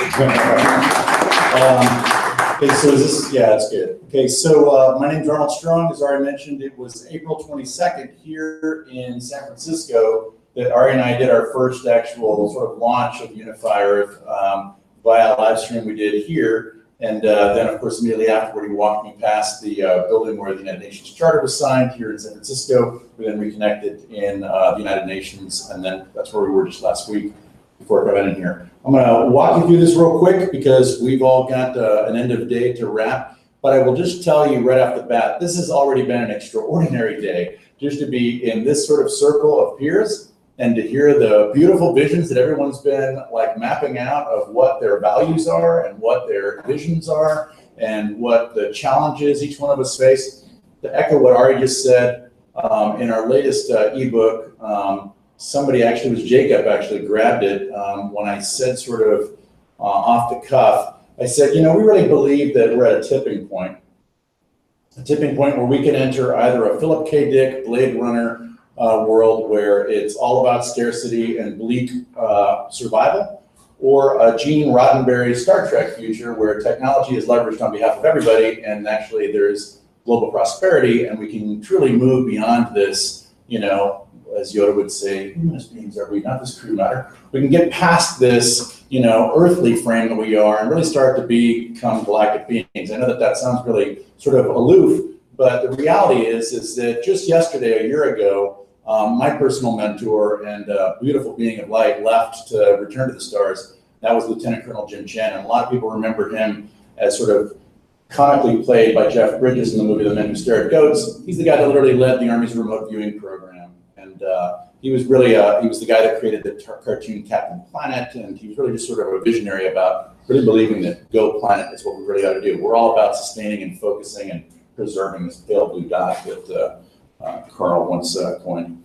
So we're Unify Earth. We believe that we're, to date, we're the one scalable blockchain 3.0 platform with full security and customization. We really believe that we're values, we like to think that we're values first and values forward. We only want to partner with people and organizations and governments that focus on sovereignty and focus on the 17 Sustainable Development Goals. We've literally woven them into everything we do. If you're not in sync with and in support of the 17 Sustainable Development Goals, really don't want to necessarily find a partnership with you, because we think that if we can get 193 nations to date, you know, to agree on something, that's sort of a big deal, and maybe, you know, that's something that the Earth and its governments are doing right.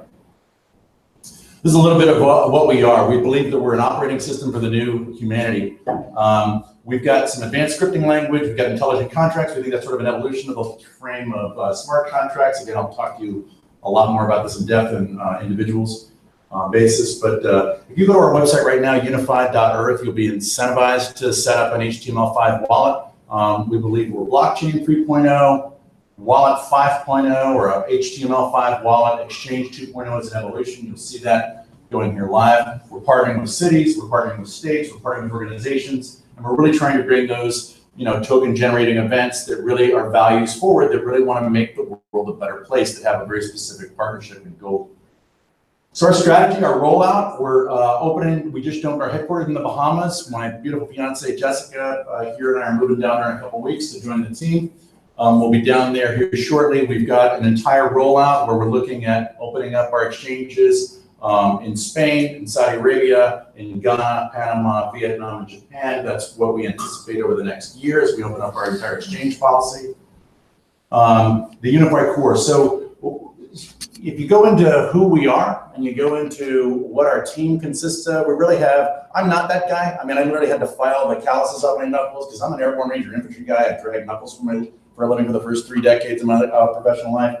I'm not that technologist. I'm just the spokesman for those technologies. Our chief technology officer, our core team, our CTO, our chief executive officer, our chief operations officer, our chief finance officer, the core partners that have brought this into fruition. There really are some of the most deep technologists you will meet in your lifetime, and there are people that are peers with everyone in this room. We've done 1,000 upgrades to the original bit core. So we've improved the platform with, an adaptive algorithm that basically what we call adaptive intelligent mining or AIM. But that's a little weird. I didn't even see that. There we go. We live where? Yeah, my hands are on Google Hangout. So we've got our HTML5 secure online wallet. You'll see that it's not gimmicky. It's just an incentive. You'll be gifted 10 UEX coins. Hold them. You'll be able to exchange those on that exchange here very shortly. And that, again, will make this slide deck available to you as necessary. Again, our global exchanges, I walked through the rollout where we're planning to go: South America, Southeast Asia, Europe, Middle East, and Africa rollouts, where you can trade it for everything from crypto to fiat to real goods and asset, natural resources, et cetera. You want to focus on sustainably harvested mahogany, this is your place to do so. Really inside that blockchain 3.0, and the integration of IoT, this is really what we want to address. We want to address e-commerce and an evolution therein. We really want to address gaming. We're forming a partnership right now. We're in deep talks with Sergey Sholom of GameNation.org. Just spent several days with him over the last week in the United Nations. We're pretty deep in conversation with Ndaba Mandela. Just spent the last 3 days with him in his Africa Rising and 100 Mandela's foundation, where he's literally trying to find the next 100 youth that can be like his grandfather in sort of accelerating change globally. We see a real social impact here of decentralization, focusing on the Earth's natural resources, single source of truth and all representation. Everything that everyone's talked about the blockchain being, that's what we truly believe it is. It literally is a place where we don't think we're entering the blockchain era. We think we're entering the era of truth. And the reality is when you can immutably prove something incontrovertibly and hold that data so that it can't be changed, it can't be counterfeited, there are no double spends, we can literally come into an era where there's an awful lot more access to truth in everything that we do. Living Planet. This is an extraordinary partnership. We started, one of the first organizations we partnered with. This is literally going down to geofencing, down to the square centimeter of what was earlier spoken about with trying to figure out the content of water, the content of soil, the content of air, figuring out literally what is in the content of the environment everywhere we go so that we can literally have those real-time environmental sensors that figure out and help us sort of evolve our understanding of what is in this environment in San Francisco is different than what is in the environment in New York, is different than what is in the environment in Morocco, is different than what is in the environment in Robert Byrd Station in Antarctica.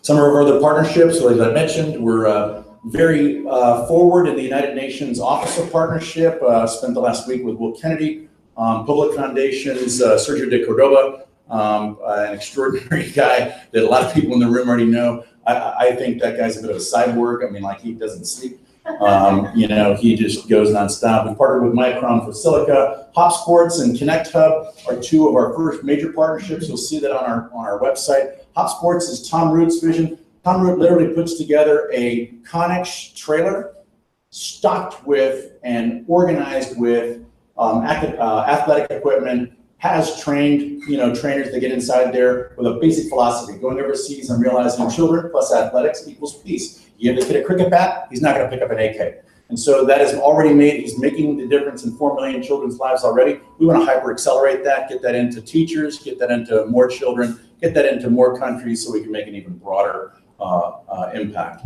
Connect Hub's goal and focus, if you look at their website, is the eradication of infectious diseases in the continent of Africa. We believe that is a go-to strategy, and then taking that, of course, across the world, continent by continent. We can get into this. I don't want to go into the entire depth right there, but we've done a massive influx, and of course, we've got, like I said, the first 2 of 100 patents we've already filed, and 1,000 upgrades to the bid core. Basically, our CTO found some of the cracks in the firmament, to get a little Shakespearean on you, and realized that there were some challenges in some of the core technologies in blockchain, some of the core providers of blockchain, and basically called some of the errors that we've just seen transpire over the last couple of weeks well in advance and tried to warn them of such. We're literally sort of told to pound sand, and it's like, okay, we saw what happened. And again, that just continues going through there. Connect with all of us, that's us. You can get with me. I've got business cards, every one of you. I've got a couple stickers. If anyone wants to put a Unify Earth sticker anywhere they want to go, respectfully of the graffiti environment here in San Francisco. This isn't my city, it's your city. But we're here. We really believe that we're in a fundamental upgrade. We believe that really the upgrade is here. We're making a series of announcements at the United Nations on the morning and afternoon into the evening of the 24th. Where Bo Rinaldi, our Chief Executive Officer, is going to be speaking along with some of our core partners. I mentioned Dava Mandela and Sergio of Public, and we're working in collaboration with them. We would, I would very briefly like to just make sure that we remind everyone here that that evening concert at Grace Cathedral is Thursday night. We encourage you all to come and join us. We're going to have an extraordinary evening right there, but then we also have our humanitarian breakfast at the Aquarium of the Pacific. That's going to be on Friday. We're working with Miroslav to host and sponsor both of those events. We'd love to see you guys. This is sort of a business environment. I promise I do sometimes take off my tie and we can be a little more chill and we can talk a little bit more socially. But I will remind you, as I'm a retired United States Army colonel, I got back in to the Army. I got out as a captain. I got back in. I came in on September 12th, right after September 11th. I was eventually, matriculated back into the armed services later in 2002. Immediately deployed to Afghanistan in 2003, went to Iraq in 405, Afghanistan again in 607, Afghanistan again in 2010. I say that not to say I'm cool. I say that because I've never been on a greater mission than what I'm working on right now. I believe that everybody in this room is involved in recognizing that right now we really are at that tipping point, and we've got to take this very seriously, because this pale blue dot is going to survive without us. It's going to adapt, it's going to change, but it just depends on how much damage we want to do to it or how much we want to help get it better. And so we can either be part of the solution or we can just ignore it, like so many of our peers here on the planet are doing, and we can just allow this to go by, this moment to go by, or we can take it forward and work to preserve this beautiful, beautiful, beautiful planet that we've got on behalf of everybody, on behalf of our children's children's children's children. I believe that everyone here is aligned in that. So with that, we're Unify Earth. The upgrade is here, and I really appreciate your time. And remember the following.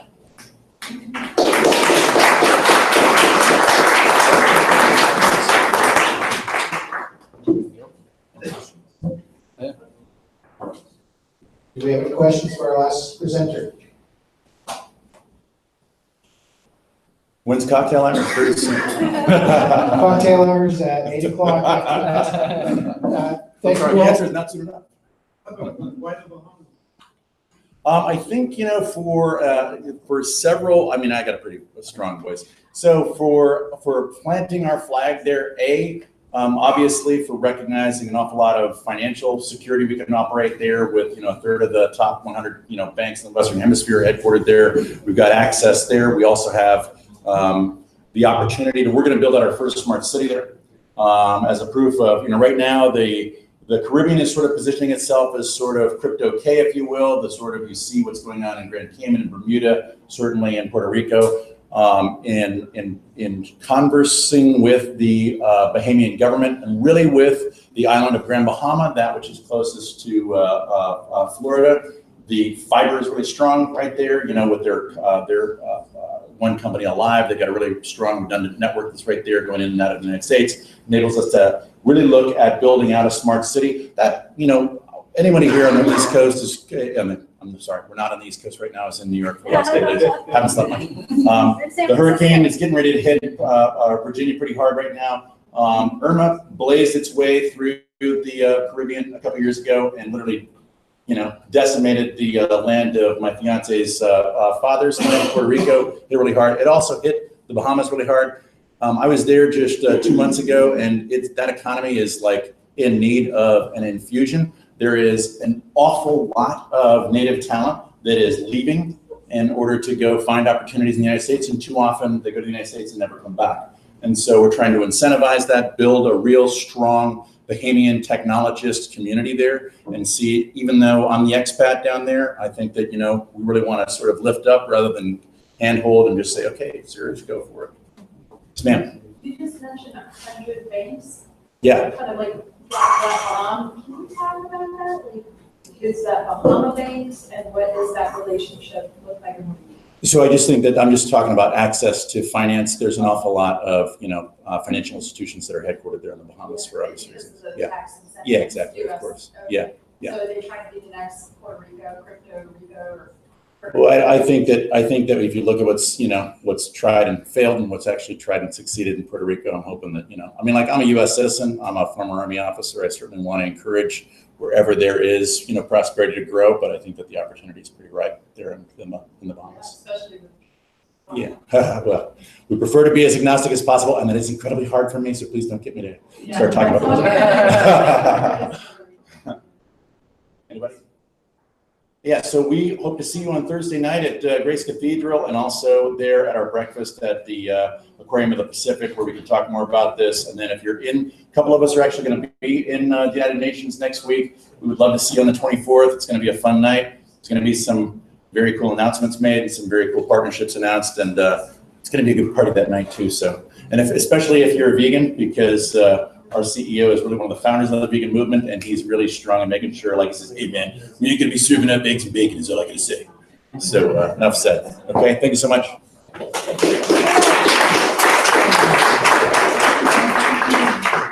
And thank everyone for being with us today. I hope you enjoyed all of the presentations. We really had a lot more interest from members to give presentations here. We're going to be continuing the presentations from the UN and from other speakers in the evening. Can I just see a quick show of hands? Who will be joining us in the evening and for the networking reception afterwards? Looks like about half the folks here, so that's good to see. Yes. We'd love to hear if you have any feedback. Excellent. About this event, what you'd like, or if you were to ever participate in a future coalition event, what you'd like to see at future events. That would be really helpful to us. So thank you all for all your time today and all your good questions, and we hope to see you in the future. Yeah, thank you, Tom.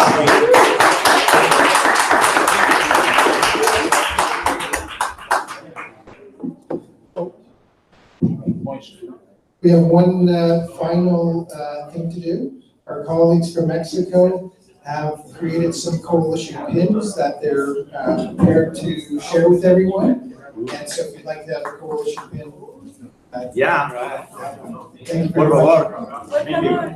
Oh, if you're, I don't have a lot, but if you're a member, please take one. Take mine and yours. And Ken, we haven't had enough cake. Yeah, that's fine. How much did you pay for them? How much does it cost?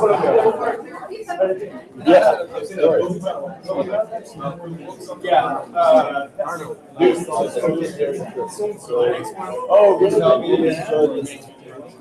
Yeah, I would be my favorite drug have been my favorite drug delivery. Yeah, definitely. So when I go to that, first of all, I live in Europe. Oh man! I would love you hearing. On the sea here in Sinai, I was there in summer, all the way up,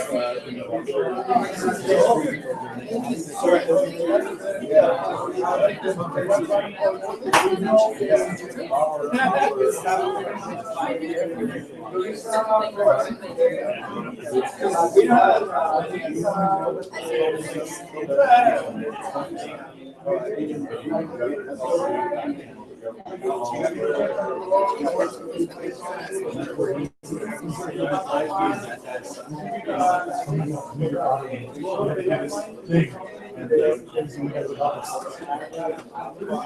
you know, like listening to what you have to say, it resonates. If I were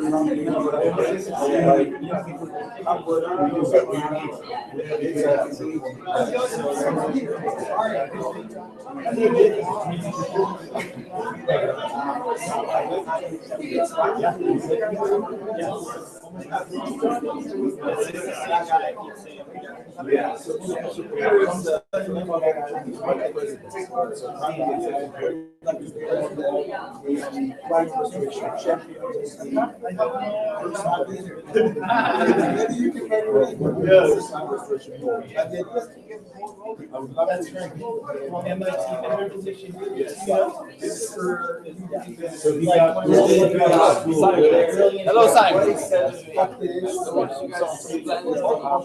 In Poland, we are next to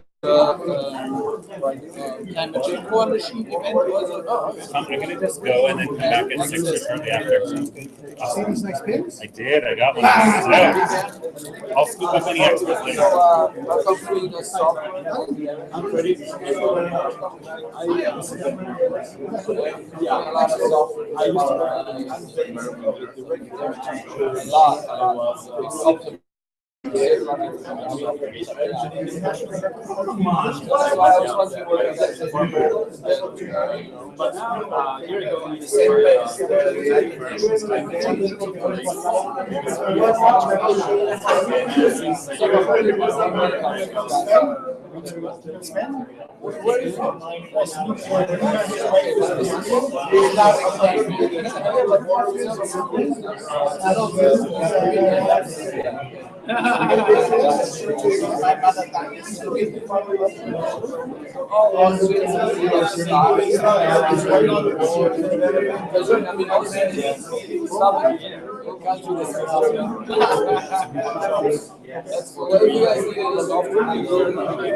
No, I will not.